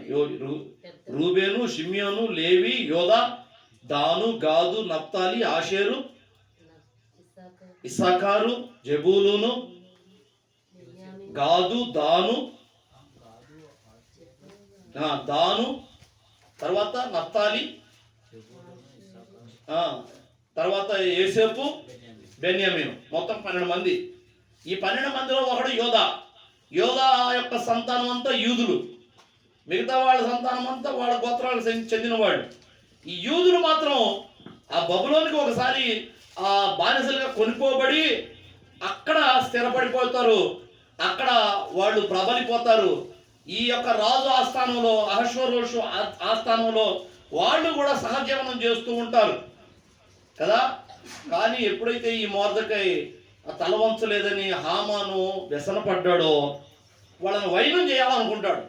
వైనం చేయాలనుకునే, రాజా మన దేశంలో యూదులు అనే వాళ్ళు ఉన్నారు, వాళ్ళు రోజు రోజుకి ప్రబలిపోతున్నారు, తీరా మన దేశ ప్రజల కంటే వాళ్ళ సంఖ్య కనుక ఎక్కువైపోతే, వాళ్ళు మన మీద తిరుగుబాటు చేస్తారేమో, వాళ్ళు జనాభా ఎక్కువైపోతే వాళ్ళే మనం తిరుగుబాటు చేసి వాళ్ళ రాజ్యం చేజిక్కించుకుంటారేమో, వాళ్ళు మన దేశంలో లేకుండా వాళ్ళు వెళ్ళిపోవాలి, లేకపోతే సంహరింపబడాలి, వాళ్ళు మాత్రం తిరిగి పోరాటం చేయకుండా మీరు ఒక ఆజ్ఞ వేయండి అని అంటే, ఈ కథ కూడా సరిగా ఆలోచించాడో లేదో కానీ రాజా ఉంగరం మాత్రం ముద్ర వేయమని ఇచ్చేస్తాడు. పాపం హామాను ఆ కుట్ర బనుతాడు. నిజం పిల్లరా, ఏదేమైనా తన జాతిని రక్షించుకోవాలని ఇప్పుడు ఎస్తేరు ద్వారా వచ్చింది ఏందయ్యా మళ్ళీ ఆజ్ఞ అంటే, ఫలానా రోజున ఏది మార్చి 30వ తారీఖు అనుకుందాం, మార్చి 30వ తారీఖున యూదులందరూ సంహరింపబడాలి, లేదా ఈ రాజ్యంలో లేకుండా వెళ్ళిపోవాలి అని ఉంది కదా. ఒకవేళ ఎవరైనా ఉంటే చంపబడాల్సిన సమయంలో ఎదురు మాత్రం తిరగకూడదు, ఎవరు ఒక కత్తి బట్టి యుద్ధం చేయకూడదు, అందుకని మెదలకుండా వెళ్ళిపోవాలి, లేదా ఉంటే సావాలి అని శాసనం వచ్చింది కదా. ఇప్పుడు ఎస్తేరు ద్వారా మరొక శాసనం ఏందయ్యా అంటే, మీకు చేతనైతే మీరు కూడా కత్తి బట్టి యుద్ధం చేయొచ్చు. ఏది ఆ మార్చి 31వ తారీఖు మీరు కూడా కత్తి బట్టి యుద్ధం చేయొచ్చు. అలాగునా మీరు కూడా యుద్ధం చేయగలిగి మీ ప్రాణాలు మీరు కాపాడుకోగలిగితే మీరు ఇక్కడ ఉండొచ్చు అనే శాసనం తయారు చేయించి పంపించింది. అది కూడా ఆ రోజు దగ్గరికి వస్తుందని చాలా వేగంగా ఆ వర్తమానం పంపించింది అన్ని రాజ్యాలకు చేరాలని.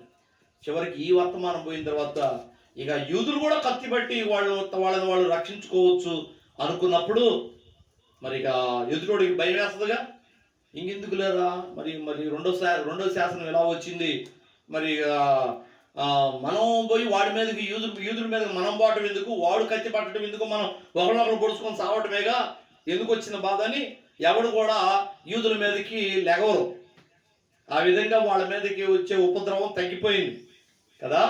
దానికోసం నా ప్రాణం పోయినా పర్వాలేదు అని చెప్పేసి ఎస్తేరు రాజు సముఖానికి పోయింది, ఫలంగా పెట్టిపోయింది. హల్లెలూయా. ఇలాగనే మరొకళ్ళు ఉన్నారు, నా ప్రాణం పోయినా పర్వాలేదు. మొదటి సమూయేలు గ్రంథం 19వ అధ్యాయం చూడు రా.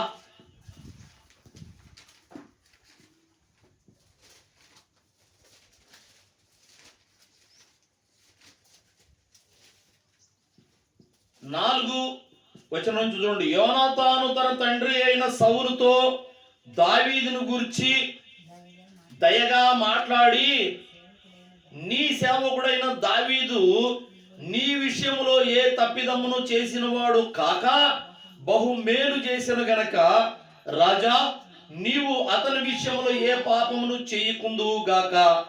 అతడు తన ప్రాణమునకు తెగించి ఆ ఫిలిష్తీయుని చంపగా యెహోవా ఇశ్రాయేలులందరికీ గొప్ప రక్షణ కలుగు చేసెను. అది నీవే చూచి సంతోషించితివి కదా. నిష్కారణముగా దావీదును చంపి నిరపరాధి యొక్క ప్రాణము తీసి నీవెందుకు పాపము చేయదు అని మనవి చేయగా, సౌలు యోనాతాను చెప్పిన మాట ఆలకించి యెహోవా జీవము తోడు అతనికి మరణశిక్ష విధింపనని ప్రమాణము చేసెను. తన కుమారుడైన యోనాతాను తన తండ్రి చేస్తున్న దుష్కార్యాన్ని బట్టి ఎదురు తిరిగిన పరిస్థితి ఇక్కడ. నానా, ఏం చేస్తున్నావు నువ్వు?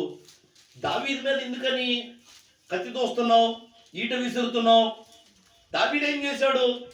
మన ఎడలు ఏమన్నా అపకారం చేశాడా?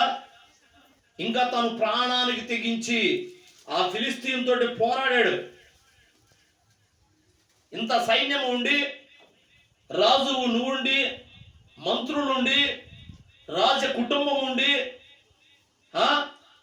ఇంత యుద్ధ విద్యలో ఆరితేరిన వాళ్ళు ఇంతమంది ఉండి, ఎవడు కూడా ఒక్కడు కూడా మరి ఆ ఫిలిస్తీన్ దగ్గరికి పోలేదు. ఎవరతను?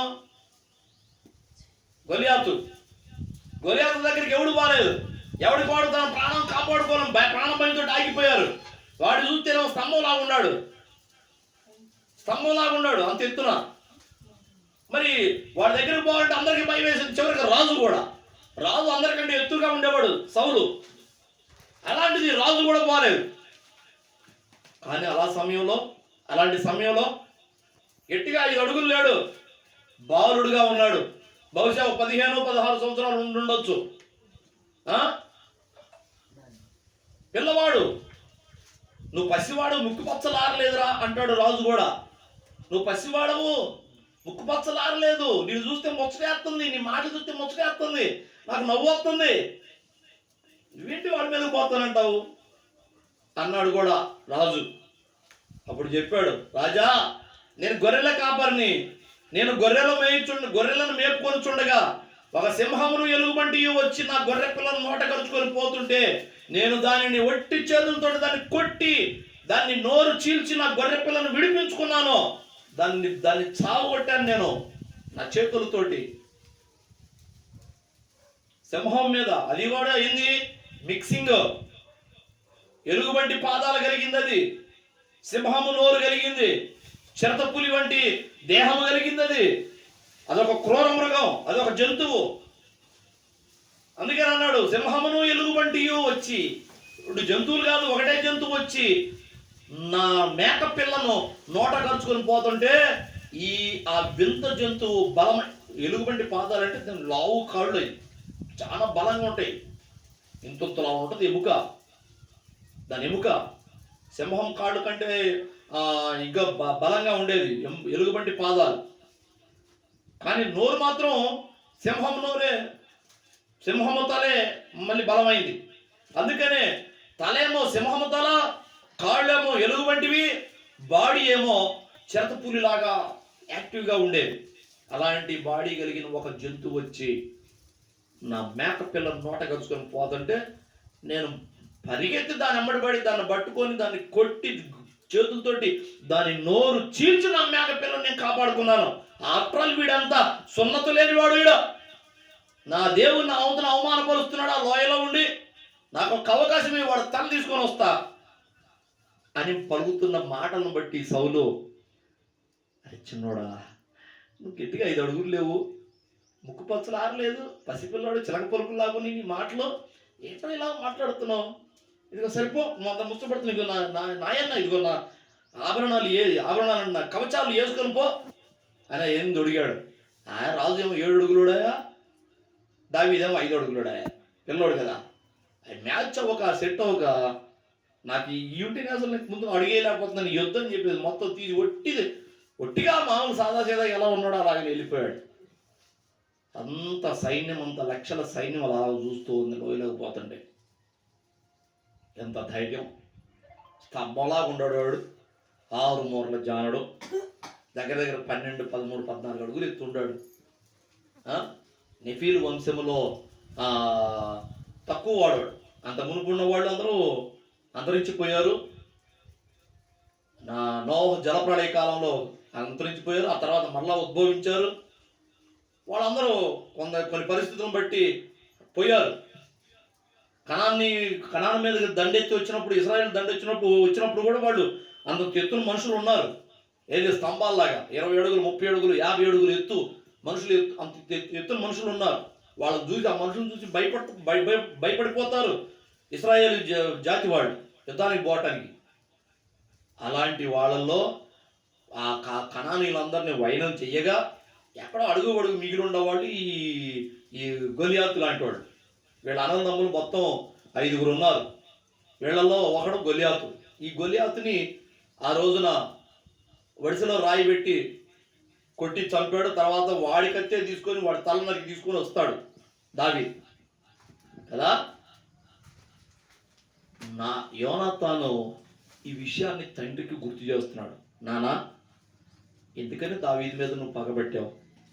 దావీదు మనకి ఏం కీడు చేశాడు? మనకు మేలే చేశాడు కదా. ఇంత సైన్యం కూడా ఆ గొలియాతు దగ్గరకు పోవడానికి, ఒంటరిగా పోరాటానికి ఎవడు అక్కడ ముందుకు పోలేకపోతే ఆ రోజున తన ప్రాణాలకు తెగించి దావీదే కదా వెళ్ళింది. ఇంత ఇశ్రాయేలు మొత్తానికి రక్షణ కలుగు చేశాడు కదా. నువ్వు ఎందుకని ఒక నిరపరాధిని చంపి పాపం మూట కట్టుకోవాలనుకుంటున్నావు అని మన యోనాతాన్ తండ్రితో మాట్లాడుతున్నాడు. అప్పుడు ఆ ప్రస్తావన దావీదు యొక్క ప్రస్తావన. తన ప్రాణమునకు తెగించి పోయాడు కదా ఫిలిస్తీన్ మీదకి. ఆ రోజు దావీదు పోయిన దాన్ని బట్టే ఇశ్రాయేలుకి అవమానం తప్పిపోయింది. దేవుడు ఎంత షేమ్గా ఫీల్ అయ్యాడు అప్పటిదాకా. 40 రోజుల నుంచి వాడు ఆ లోయలోనికి వస్తున్నాడు, ఆ చెట్టు కింద కూర్చుంటాడు. ఏరా, మీలో ఎవడు రోషం గలవాడు ఎవడు లేడా?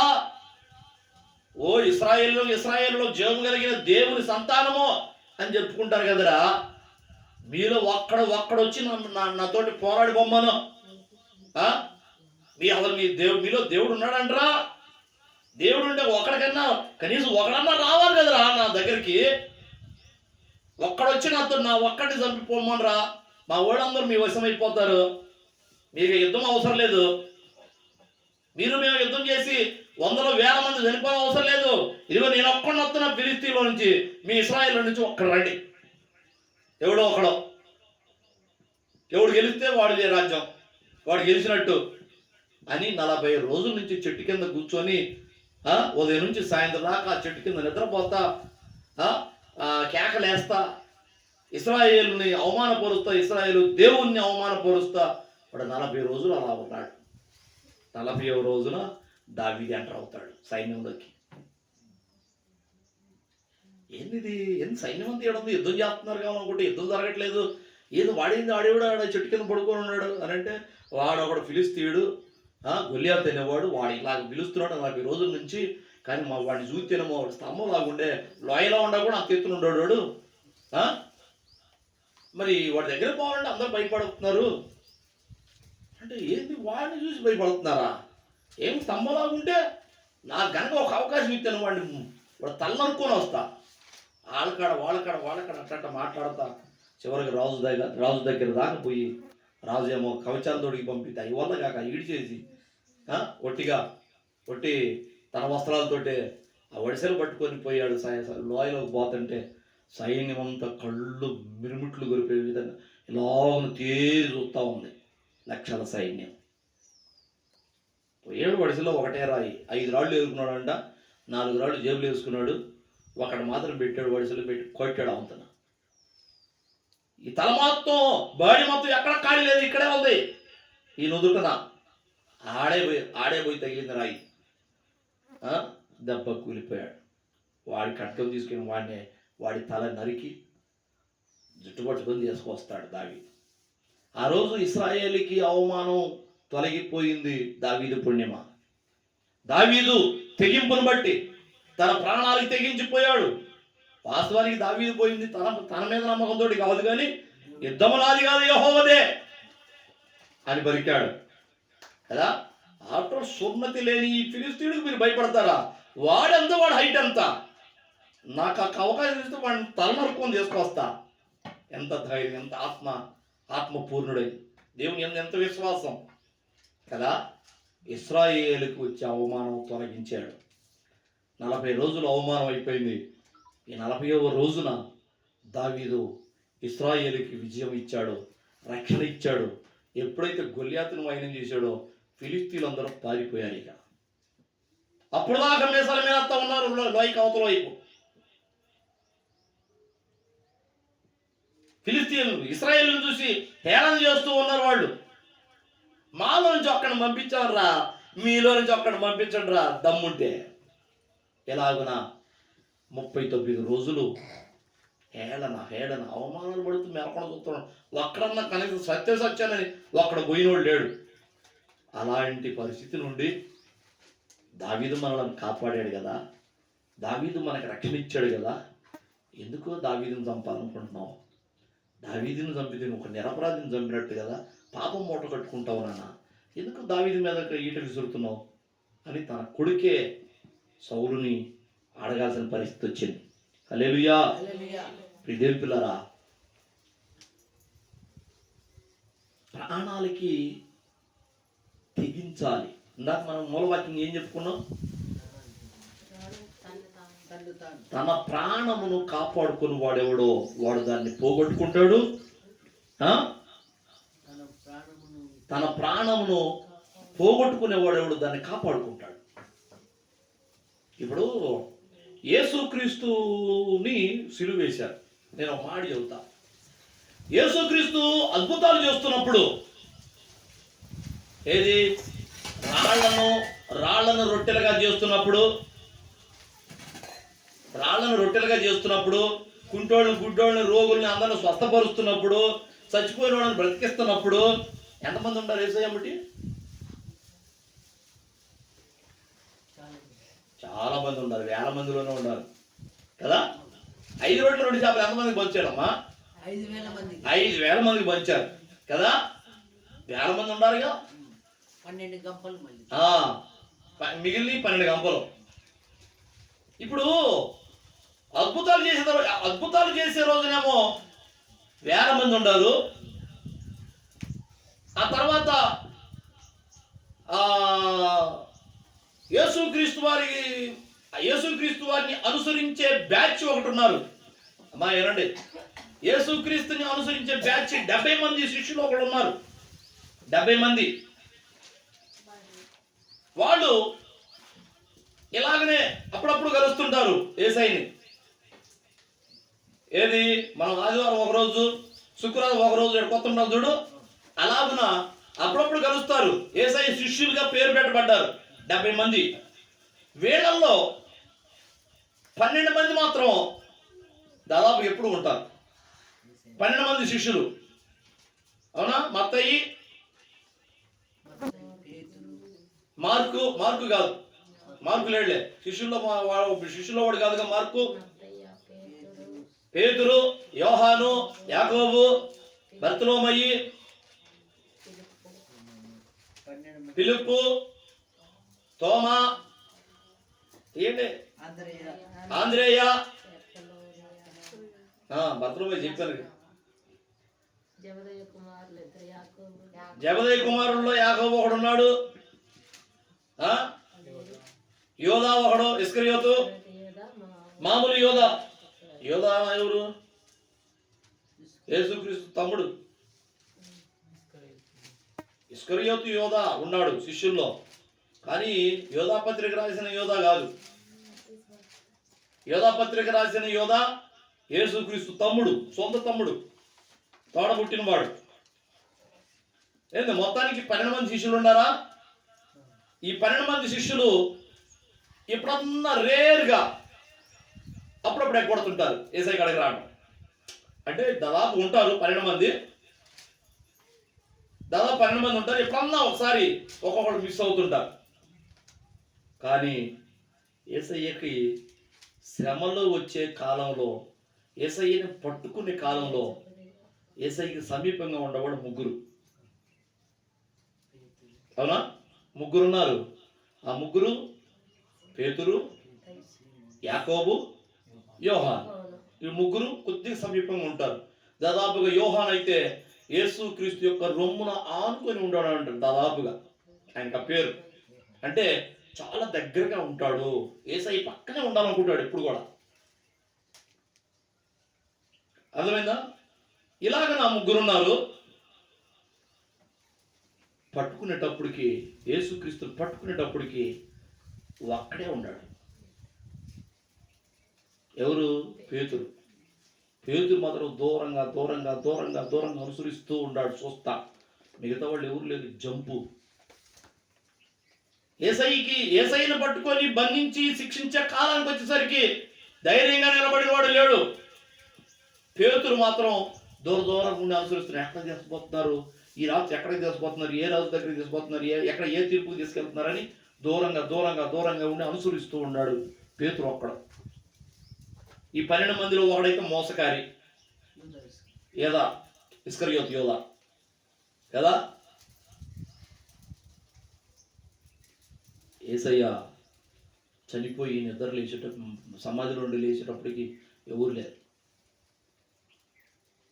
అంటే ఎట్లా తగ్గిపోతూ వచ్చారో ఆయన వెంబడించే వాళ్ళు 5,000 మంది, 70 మంది, 12 మంది, ముగ్గురు, తర్వాత ఒక్కడు. అవునా? కరెక్ట్గా చెప్పాలంటే యేసయ్య ప్రాణం విడిచేటప్పటికి ఒక్కడు కూడా లేడు దగ్గరలో, అందుబాటులో.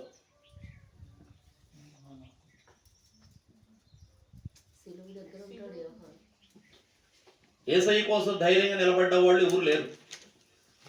రేపు యేసుక్రీస్తు రెండో రాకడలో ఎంతమంది ఉంటారో తెలియదు.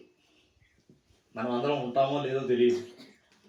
ఇవాళ భక్తిలో ప్రథమ స్థానంలో ఉన్నాం మనము అని అనుకునే మనము ఇంకో నాటికి కడపటి వాళ్ళం అయిపోవచ్చు, ఎక్కడో కూర్చోవచ్చు.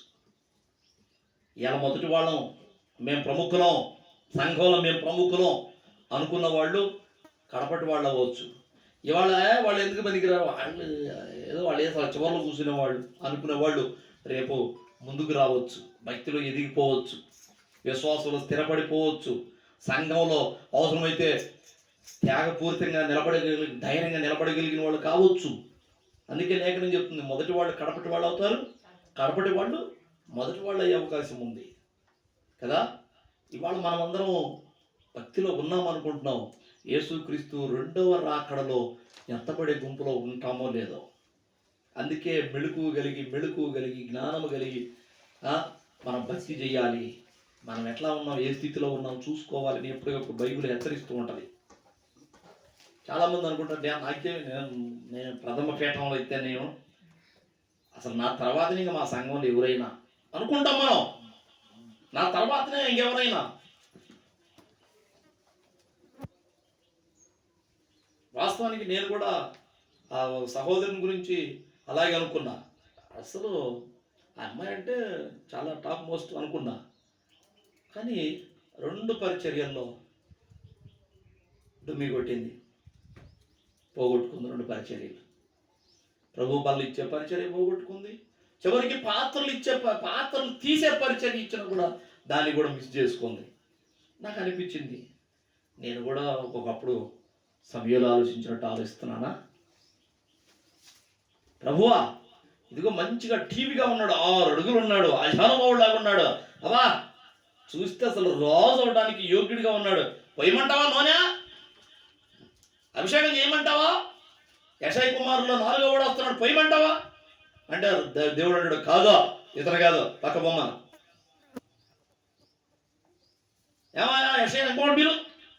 ఇంకొకళ్ళు వస్తుంటే ఆ అందము, ఆ సౌష్ఠము, ఆ కలరు, అబ్బా రొమ్మిరుసుకునేలాగా వస్తుంటే, అబ్బా ఇతను అస్సలు రాజు, ఇశ్రాయేలుకు రాజు అవడానికి యోగ్యుడు ఇతను అని సమూయేలు ఎలాగైతే అనుకుంటూ ఉన్నాడో, దేవుడు మాత్రం ఇతను కాదు, పక్క పంపించు. మనుషులు పై రూపాన్ని చూస్తారు, దేవుడు అంతరంగాన్ని చూస్తాడు కదా. ఏడో గొర్రెలు కాసుకుంటున్న కుటుంబ వంశములో యెషయా పిల్లలలో ఒకడిగా లేకుండా ఏడ బెకారోళ్ళలాగా జీతగాళ్ళలాగా గొర్రెలు కాసుకుంటున్న దావీదుని పిలిపిస్తే వస్తూ అల్లంత దూరంలో ఉండగానే అడుగడుగడుగడుగడుగడుగా వస్తున్నాడు పోయి 40 అతని మీద. దేవుడు ఆపట్టుకోలేక ముందుగానే చెప్తాడు దావీదు దగ్గరే రావడంతో. చూస్తే పిల్లవాడు పసివాడు, గట్టిగా 15 సంవత్సరాలు 13 సంవత్సరాలు ఉంటాయి. ఈ పిల్లవాడి మీదనా? నిజమే. నా ఆలోచనలు మనిషిని చూసి, హైట్ను చూసి, ఎత్తును చూసి, మనిషి బాడీని చూసి, వాళ్ళకి వచ్చిన యుద్ధ విద్యలను చూసి వీళ్ళైతే రాజుగా ఉండడానికి పర్ఫెక్ట్గా సరిపోతారని అనుకున్నాను. నా ఆలోచన వేరు, దేవుడు ఆలోచన వేరు. ఆ రోజు సమయంలో అనుకున్నాడు. దేవుడు అన్నాడు, మనుషులు పై రూపాన్ని చూస్తారు, నేనైతే అంతరంగాన్ని చూసేవాడిని, అంతరంగ శుద్ధి చూసేవాడిని నేను. అలాగా ఆ రోజు నాకు ఆ సన్నివేశం గుర్తొచ్చింది. నేను కూడా ఒక్కోసారి అప్పుడప్పుడు పై రూపాన్ని చూసి వీళ్ళ స్థాయి ఇది, వీళ్ళ స్థాయి ఇది అనుకుంటున్నాను.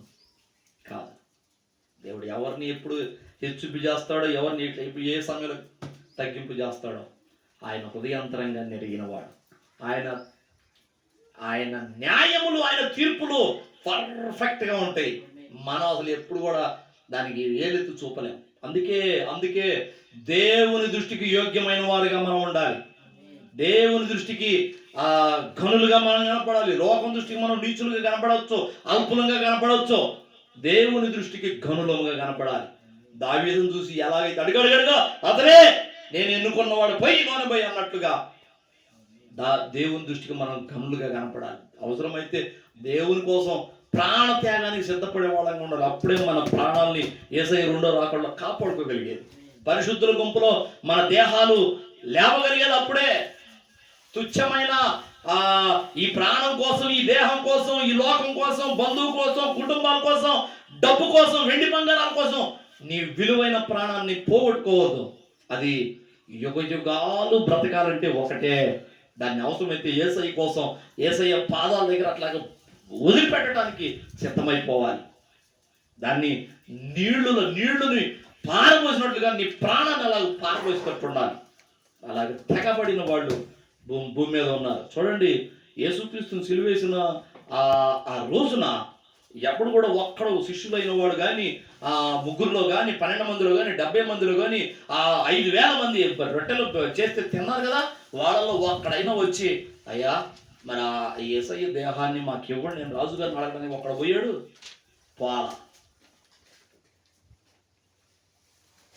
అరిమతయి అనే వ్యక్తి, యేసేపు అతని పేరు, అరిమతయి యేసేపు అనే వ్యక్తి ఆ రోజును తెగింపు చేసి రాజు దగ్గరికి పోతాడు, పిలాతు దగ్గరికి. అయ్యగారు, రాజుగారు, మాకు ఆ యేసుక్రీస్తు దేహాన్ని మాకు ఇప్పించండి అయ్యా, మేము సమాధి చేసుకుంటాం. ఆ మాత్రం ధైర్యం ఎవడు చేయలేకపోయాడు.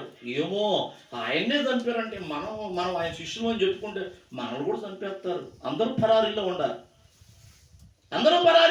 ఒక్కడో ధైర్యంగా ఆ యేసుక్రీస్తు సిలువను, ఆ సిలువ మీద నుంచి దింపి మేము సమాధి చేసుకుంటామయ్యా అని అడిగే ధైర్యం అసలు అందుబాటులో లేడు ఒక్కడో.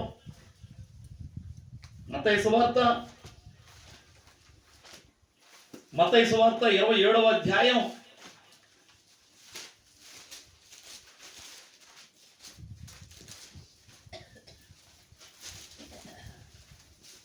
57వ వచనం చూడు. యేసు శిష్యుడుగానున్న అరిమతయి యేసేపు అను ఒక ధనవంతుడు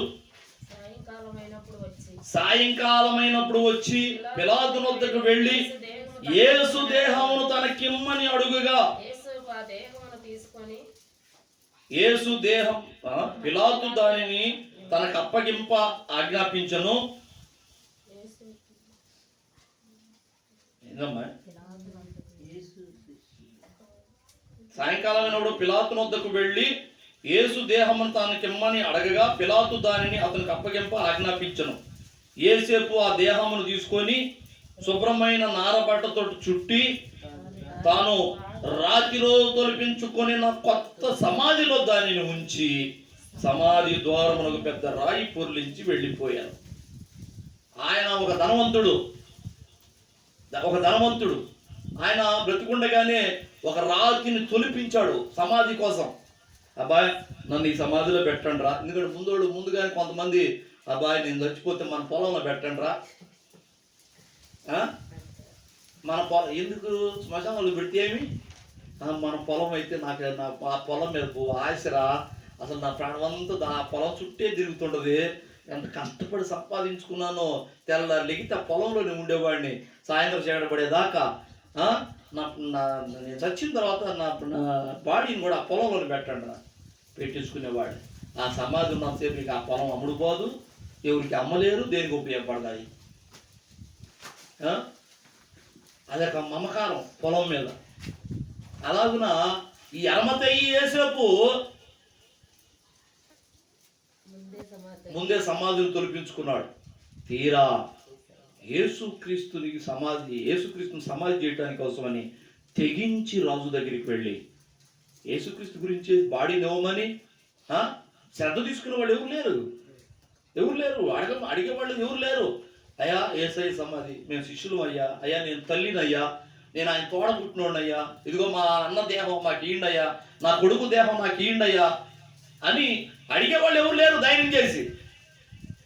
కానీ అరిమతయి యేసేపు వెళ్ళి, రాజుగారు మా యేసుక్రీస్తు యొక్క దేహాన్ని మాకు ఇవ్వండి, మేము సమాధి చేసుకుంటాం అని అంటే, అప్పుడు రాజుగారు ఆజ్ఞాపించాడట. పర్లేదు అప్పుడు వచ్చాడు, తీసుకోపో ఆజ్ఞాపిస్తే అప్పుడు శిలువ మీద నుంచి దింపి మరి ఎక్కడ చేయాలి, అప్పటికప్పుడు తాను తొలిపించుకున్న ఆ కొండ ఆ సమాధిలో ఆయన పెట్టాడంట, కొత్త సమాధి. దేవుని పిల్లరా,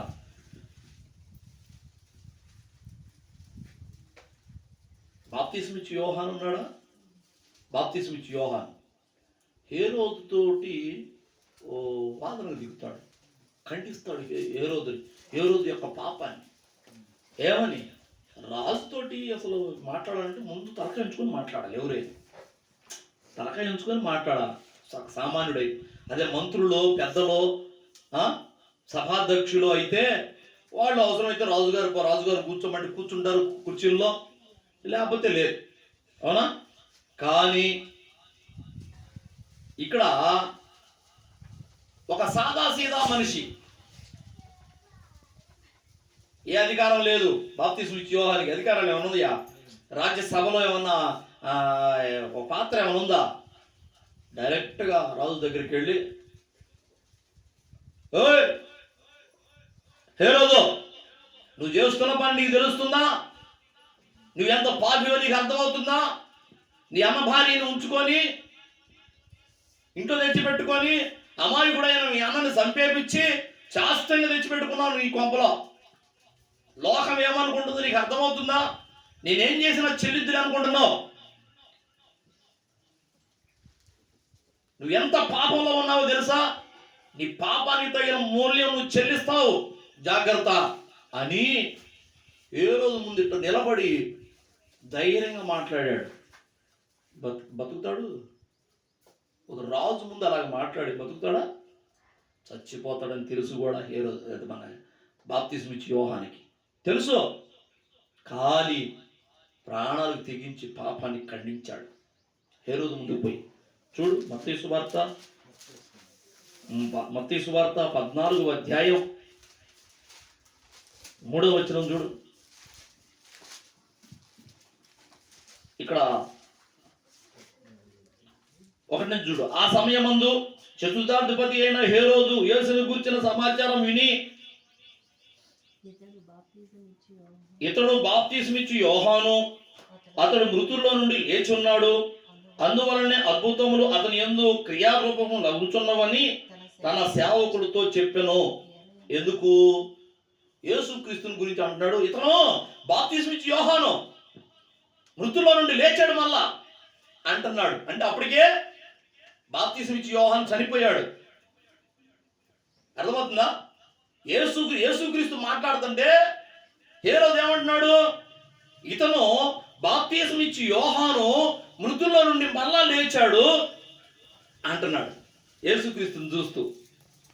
కానీ ఇక్కడ అంటాడు, ఏది అనగా నీవు నీ సోదరుడైన ఫిలిప్పు భార్యయగు హేరోదియను ఉంచుకొనుట న్యాయము కాదని యోహాను చెప్పగా హేరోదు ఆమె నిమిత్తము యోహానును పట్టుకొని బంధించి చెరసాలలో వేయించి ఉండెను. అతడు ఇతన్ని చంపగోరిన గాని జనసమూహం ఇతనుని ప్రవక్త అని ఎంచినందున వారికి భయపడెను. అయిపోయిందా? 8వ వచనం చూడు. అప్పుడు ఆమె తన తల్లి చేత ప్రేరేపింపబడినదై బాప్తిస్మిచ్చి యోహాను తలను ఇక్కడ పళ్ళెములో పెట్టి నాకు అప్పగింపమని అడిగాను. ఎవరు? ఈ సలోమే అనే ఈ హేరోదు కుమార్తె. హేరోదు పుట్టినరోజు నాడు నాట్యమాడి మెప్పించి, మరి నీకేం కావాలో అడుగు అంటే మా అమ్మని అడిగి వస్తానని ఇంట్లోకి పోయి, అమ్మా బాబాయ్ ఏం కావాలని అడుగుతున్నాడు, ఏం కోరుకోమంటావు అని అంటే, అప్పుడు ఆమె అదిగో ఆ చెరసాల్లో ఉన్నాడు కదా బాప్తిస్మిచ్చి యోహాను అనేవాడు దుర్మార్గుడు, నా పాపాన్ని ఖండిస్తాడా, నలుగురిలో ఆరడి చేస్తాడా నన్ను? రాజు అంతటోడిని మీ బాబాయిని పట్టుకొని నువ్వు మీ అన్న భార్యని ఉంచుకున్నావు, ఇంట్లో పెట్టుకున్నావు, మీ అన్నయ్యను చంపించావు అని అంటాడా? మా గుట్టు రట్టు చేస్తాడా? వాడి తల కావాలని అడుగుపో అని కూతురికి చెప్పి పంపిస్తే అప్పుడు ఆ అమ్మాయి వచ్చి బాప్తిస్మిచ్చి యోహాను తల పళ్ళెంలో పెట్టి ఇమ్మంది. ఇవ్వండి అని కానుకగా అడిగింది. అలా ఆయన ఇస్తాడు, మాట ఇచ్చాడు కదా, ఇస్తాడు. విజయం పిల్లరా, చచ్చిపోతాడని తెలుసు బాప్తిస్మిచ్చి యోహానికి అలాగ మాట్లాడితే, కానీ చచ్చిపోతానని ప్రాణానికి భయపడి రాజుగారి ముందుకు పోకుండా పాపాన్ని ఖండించకుండా ఉండలా. వచ్చాను, వాడు చేసేది ఎంత ఘోరమైన పాపమో తెలియపరిచి మరి చస్తాను, ఇబ్బంది ఏం లేదు అని పాపాన్ని ఖండించే విషయంలో రాజు ముందుకు పోయి గట్టిగా కేకలేసి మరి చెప్పాడు. ఇదేం పిల్లారా, మనము కూడా దేవుని కోసం ప్రాణాలని ఏ విషయంలోనైనా ఒక మంచి చేసే విషయంలో, పాపాన్ని ఖండించే విషయంలో, సువార్తను ప్రకటించే విషయంలో, సాక్షిగా నిలబడే విషయంలో, భక్తి చేసే విషయంలో, మాదిరి కనబరిచే విషయంలో ప్రాణాలకి తెగించకపోతే, మన ప్రాణాలు మనం కాపాడుకుంటూ ఉన్నాము అంటే, భయపడుతున్నాము అంటే మనం ఖచ్చితంగా దాన్ని పోగొట్టుకుంటాం. అంటే ఏడకపోద్ది జేబులో నుంచి ఒక వస్తువు జారిపోయినట్టు జారిపోవటం కాదు, అది పోగొట్టుకోవటం అంటే భద్రంగా ఉండాల్సిన చోట నుండి జారిపోద్ది, పోయి అగ్నిలో పడింది. అక్కడ అంతా ఇంత యాతన కాదు, వేదన కాదు. నిజంగా ఎంత భయంకరమైందంటే, ఆ దేవాది దేవుడే తన రూపాన్ని మార్చుకొని వచ్చి చనిపోయి ప్రాణం పెట్టాల్సినంత పరిస్థితి. అది చిన్న విషయం కాదు. నరకం అంటే బహు భయంకరం. యుగ యుగాలు చచ్చిపోతే బాగుండు అనిపించింది, చావు రాదు. తట్టుకోలేక ఎప్పుడు వచ్చింది అసలు మరణం, చచ్చిపోతే బాగుండే అనిపించింది, చావు రాదు. అంటే అక్కడ మరణమని పేరు కానీ వాస్తవానికి కనుమరుగైపోయేది కాదు. యుగ యుగాలు వేల సంవత్సరాలు ఆ యాతన భరిస్తూ కేకలు పెడుతూ గొంతు ఎండిపోతుంటది, అరిసి పగిలిపోతుంటది గొంతు. దేహమంతా అగ్నిలో మునిగి లెగుస్తున్నప్పుడు కండ ఊరిపోతుంటది, అగ్నిలో కాలిపోయి ఉడిగిపోయి మరోసారి మునిగినప్పుడు మళ్ళీ పుట్టుకొస్తుంటది. జీవితకాలం భయంకరమైన వేదన. ఆ అగ్ని ఆరదు, ఆ పురుగు చావదు. ఇటువంటి భయంకరమైన ఆ ప్రదేశంలో మనం పోగొట్టుకుంటాం మన ప్రాణాలు. అందుకోసమే ధైర్యంగా ఉండాలి, నిజాయితీగా ఉండాలి. దేవుని కోసం సువార్త ప్రకటించే విషయంలో మనము అవసరమైతే ప్రాణాలైనా పెట్టాల్సిన పరిస్థితి, ఈ లోకాన్ని తెగించాల్సిన పరిస్థితి, త్యాగం చేయాల్సిన పరిస్థితి, తుచ్చమైన దానిగా ఎంచుకోవాల్సిన పరిస్థితి. పౌలు ఎలాగ చెప్పాడో, ఈ సమస్త లోకాన్ని నేను పెంటతో సమానంగా పోల్చుకున్నాను అన్నాడు కదా. అలాగున మొత్తాన్ని ఇప్పుడు ఇంటికి పోతాం, మన ఇల్లు చూసుకుంటాం, ఇంటికి పోతాం, ఇంట్లో ఉన్న చీరలు బట్టలు చూసుకుంటాం, వెండి బంగారాలు చూసుకుంటాం, పిల్లల్ని తల్లిదండ్రులను చూసుకుంటాం, తోబట్టువులను చూసుకుంటాం, మనకున్న దాన్ని ఏదైనా ఇంకా ఆస్తి ఏదైనా ఉంటే దాన్ని మొత్తాన్ని చూసుకుంటుంటాం. అమ్మయ్యా నాకేం పర్వాలేదు, నా పిల్లలకి ఏం పర్వాలేదు, నా తల్లిదండ్రులకి ఏం పర్వాలేదు, నా కుటుంబానికి ఏం పర్వాలేదు, మా బంధువులకి ఏం పర్వాలేదు, మేము ప్రశాంతంగా ఉన్నాం, మేము బ్రతికిపోతున్నాం, మాకు ఇబ్బంది ఏం లేదు, ఉన్నంతకాలం మాకు కొదువేం లేదు అని అనుకుంటాం కదా. కానీ అలా కాకుండా, ఇదిగో నా తల్లిదండ్రుల అబ్బే వాడు ప్రాముఖ్యం కాదు, ముందు యేసయ్య మాట ముఖ్యం. మా పిల్లల వీళ్ళు ప్రాముఖ్యం కాదు, మా యేసయ్య మాట ముఖ్యం. మా ఆస్తి ఇది ప్రాముఖ్యం కాదు, మా యేసయ్య మాట ముఖ్యం. ఇదిగో చివరికి నా ప్రాణము సహా, ముందు చెప్పింది అదే కదా మూలవాక్యంలో, ఎవడైనను తాను తాను ఉపేక్షించుకొని నన్ను వెంబడింప కోరిన ఎడల తన సిలువను ఎత్తుకొని నన్ను వెంబడించాలి. అంటే తన సిలువను ఎత్తుకోవటం అంటే మనకి రాబోయే శ్రమల్ని మనం స్వాగతించాలి, ఎత్తుకోవాలేమో దానికి. అమ్మో ఈ సిలువ భారంగా ఉంటుంది, నేనాడ ఎత్తుకునేది, నేనాడ భరించేది, నేనాడ మోసేది, ఈ శ్రమలు నేనాడ పడేది, ఓయబ్బా నాకెందుకు, హాయిగా నేను సుఖంగా ఉండాలైతే అని ఆ శ్రమలకి సిలువకి మనం భయపడి దాన్ని ఎత్తుకోకపోతే మరి మన నాయకుడు ఆల్రెడీ ముందు సిలువను ఎత్తుకొని నడిచిపోయి ఉన్నాడు. మనం ఆ రూట్లో పోవాలిగా, శ్రమ మార్గంలో పోవాలిగా. అప్పుడే కదా ఆయన రూట్లో పోయినట్టు. నువ్వు శ్రమ పడితే పడ్డావు, నువ్వు సిలువను ఎత్తుకున్నావు, మేము మాత్రం పోయాం, మేము ఇటుబడిపోతామంటే ఆయన మార్గంలో లేవు మనం. ఆయన పోయిన కాడకు పోలేము మనం. ఆయన మార్గంలో పోతేనే, ఆ రూట్లో పోతేనే పోయేదానికి. ఆయన ఎక్కడ ఉన్నాడు అక్కడ పోతాం. మేము ఆ సిలువను ఎత్తుకోము, మాకు ఆ శ్రమలు వద్దు, మాకు సుఖాలు కావాలి, మాకు ఇదే కావాలి, మాకు బంధువులు కావాలి, తోబుట్టువులు కావాలి, ఆస్తులు కావాలి, ముందు మా సేఫ్టీ మాకు కావాలి. అవన్నీ మాకెందుకు, ఆ శ్రమలు మాకెందుకు, ఆ సిలువ మాకెందుకు, ఆ మరణం మాకెందుకు, మాకొద్దు అని మనం ఇంకొక రూటు పోతున్నాం అనుకో, ఆయన పోయిన కాడకు మనం పోలేం కదా. అందుకే ఆయన అన్నాడు, నేనే మార్గం, నా ద్వారానే ఎవడైనా కానీ తండ్రి వద్దకు వస్తాడు. దేవుడు ఈ మాటలను మనం వినికిడిలో ఆశీర్వదించును గాక. ఆమేన్, ఆమేన్. తలలో ఉంచుదాం, ప్రార్థన చేద్దాం. స్తోత్రము తండ్రి, స్తోత్రము.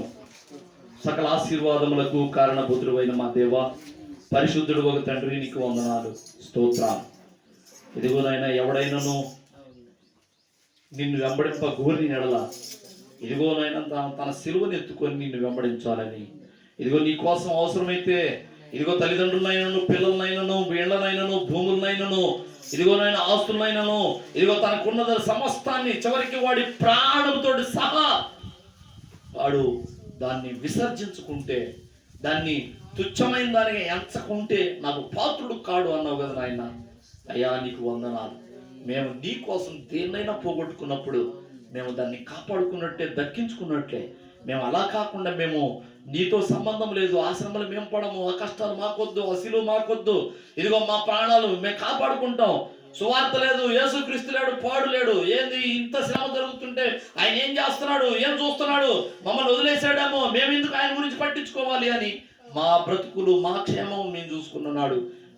నిజముగా మా ప్రాణాలని కోల్పోతాము, పోగొట్టుకుంటాము, ఆరని అగ్నిగుండములో మేము యాతన పడతాము, మా ప్రాణాలను మేము అక్కడ మేమే వేసుకుంటున్నాం నాయన. అయ్యా ఇదిగోనైనా జీవము కలిగిన నీ మాటలు బయలు వెళ్ళిని విన్నవారు, ఈ శబ్దయంత్రం ద్వారా బయట ఉండి వింటున్న వాళ్ళు కూడా అయ్యా ఎవరైనా విని ఉంటే వారి హృదయం కూడా భద్రమగునట్లుగా, వారి ప్రాణము కాపాడబడినట్లుగా, ఇదిగోనైనా ఈ రోజున నీ కొరకు ఒక తీర్మానం చేయనట్లు, ప్రభువా బ్రతికితే నీ కొరకే బ్రతుకుతాము, చావైతే మాకు మేలు అన్నట్లుగా, ఇదిగోనైనా ప్రతి ఒక్కళ్ళు తీర్మానం చేయడానికి కృప దయచేయ్యా. నీకు వందనాలు, స్తోత్రాలు ప్రభువా. కృపలో జ్ఞాపకం చేసుకోండి, చెప్పబడిన మాట వాడు హృదయాల్లో భద్రపరచండి, ముద్ర వేయండి నాయన. ఇదిగో నా తండ్రి మా జీవితాలని మేలుకొలిపే మాటలు, ఇదిగో మమ్మల్ని నిత్య జీవానికి నడిపించే మాటలు ప్రభువా. అయ్యా నీకు వందనాలు, స్తోత్రాలు. ఇదిగో నాయన ఈ మాటలను సాతానుడు దొంగిలించగా వాడు హృదయాల చుట్టూ, హృదయ పలకల చుట్టూ నీ అగ్ని ప్రాకారము దయచేయి. నీకే కృతజ్ఞతలు. వచ్చిన వాళ్ళందరినీ దీవించు, విన్న వాళ్ళందరినీ ఆశీర్వదించు. ఇదిగో వాళ్ళకి ఏది ఈ భూమి మీద ఉండగా ఏది తక్కువ కాకుండా సమృద్ధిని దయచేయి, ఆరోగ్యం దయచేయి, క్షేమం దయచేయి. ఏది ఏమైనా ఉన్నదంతా నీ కోసమే ఫలంగా పెట్టడానికి కృపను దయచేయి. మా ఆరోగ్యమే కానీ, ఇదిగోనైనా మా ప్రాణాలే కానీ, మా దేహమే కానీ, మా ఆస్తులే కానీ, మా పిల్లలతో సహా అబ్రహామును ఎలాగైతే ఇస్సాకును బలి ఇవ్వమన్నప్పుడు బలి ఇవ్వడానికి అవతల కత్తి ఎత్తాడో, తన కుమారునైనా నీ కోసం అర్పించడానికి వెనుక తీయని అబ్రహాము వలె మేము ఉండాలి నాయన. అలాగనే కదా ప్రభువా. ఇదిగో నాయన శ్రేష్ఠ గుంపులో మేమును చేరేది. అయ్యా మీకు వందనాలు, స్తోత్రాలు నాయన. ఇదిగో నాయన మమ్మల్ని అందరినీ, మా ప్రాణాలను కాపాడాలని నువ్వు ఈ మాటలు బైబిల్ గ్రంథంలో రాసి ఉంచావు. ఎన్నో మెళకువలు మాకు నేర్పావు, అన్ని జాగ్రత్తలు చెబుతున్నావు ప్రభువా. మేము గ్రహించు వారమై, ఇదిగోనని ఈ మాటల యందు లక్ష్యం ఉంచు వారమై మేము బ్రతుకున్నట్లుగా కృప దయచేయమని, మా ప్రాణాలు మేము కాపాడుకున్నట్లుగా కృప దయచేయమని, నీ కొరకు మేము అవసరమైతే వాటిని పోగొట్టుకునే వాళ్ళంగా కృపను దయచేయమని, సమయోచితమైన జ్ఞానమును, సహాయమును, ఆత్మను మాకు దయచేయమని నజరేయుడైన యేసు క్రీస్తు పరిశుద్ధమైన నామములోనే అడిగి వేడుకొనుచున్నాము తండ్రి. ఆమేన్, ఆమేన్. మన తండ్రి అయిన దేవుని ప్రేమ, ఆయన ప్రియకుమారుడును మన రక్షకుడునైన యేసయ్య శాశ్వతమైన నిత్య కృప, పరిశుద్ధాత్మ దేవుని అన్యోన్యమైన సహవాసం, సహాయం, ఆదరణ, అభిషేకము మనకును సకల పరిశుద్ధులకును సదాకాలం తోడుగా ఉండి నడిపించును గాక. ఆమేన్, ఆమేన్. అందరికీ వందనాలు, దేవునికి స్తోత్రాలు.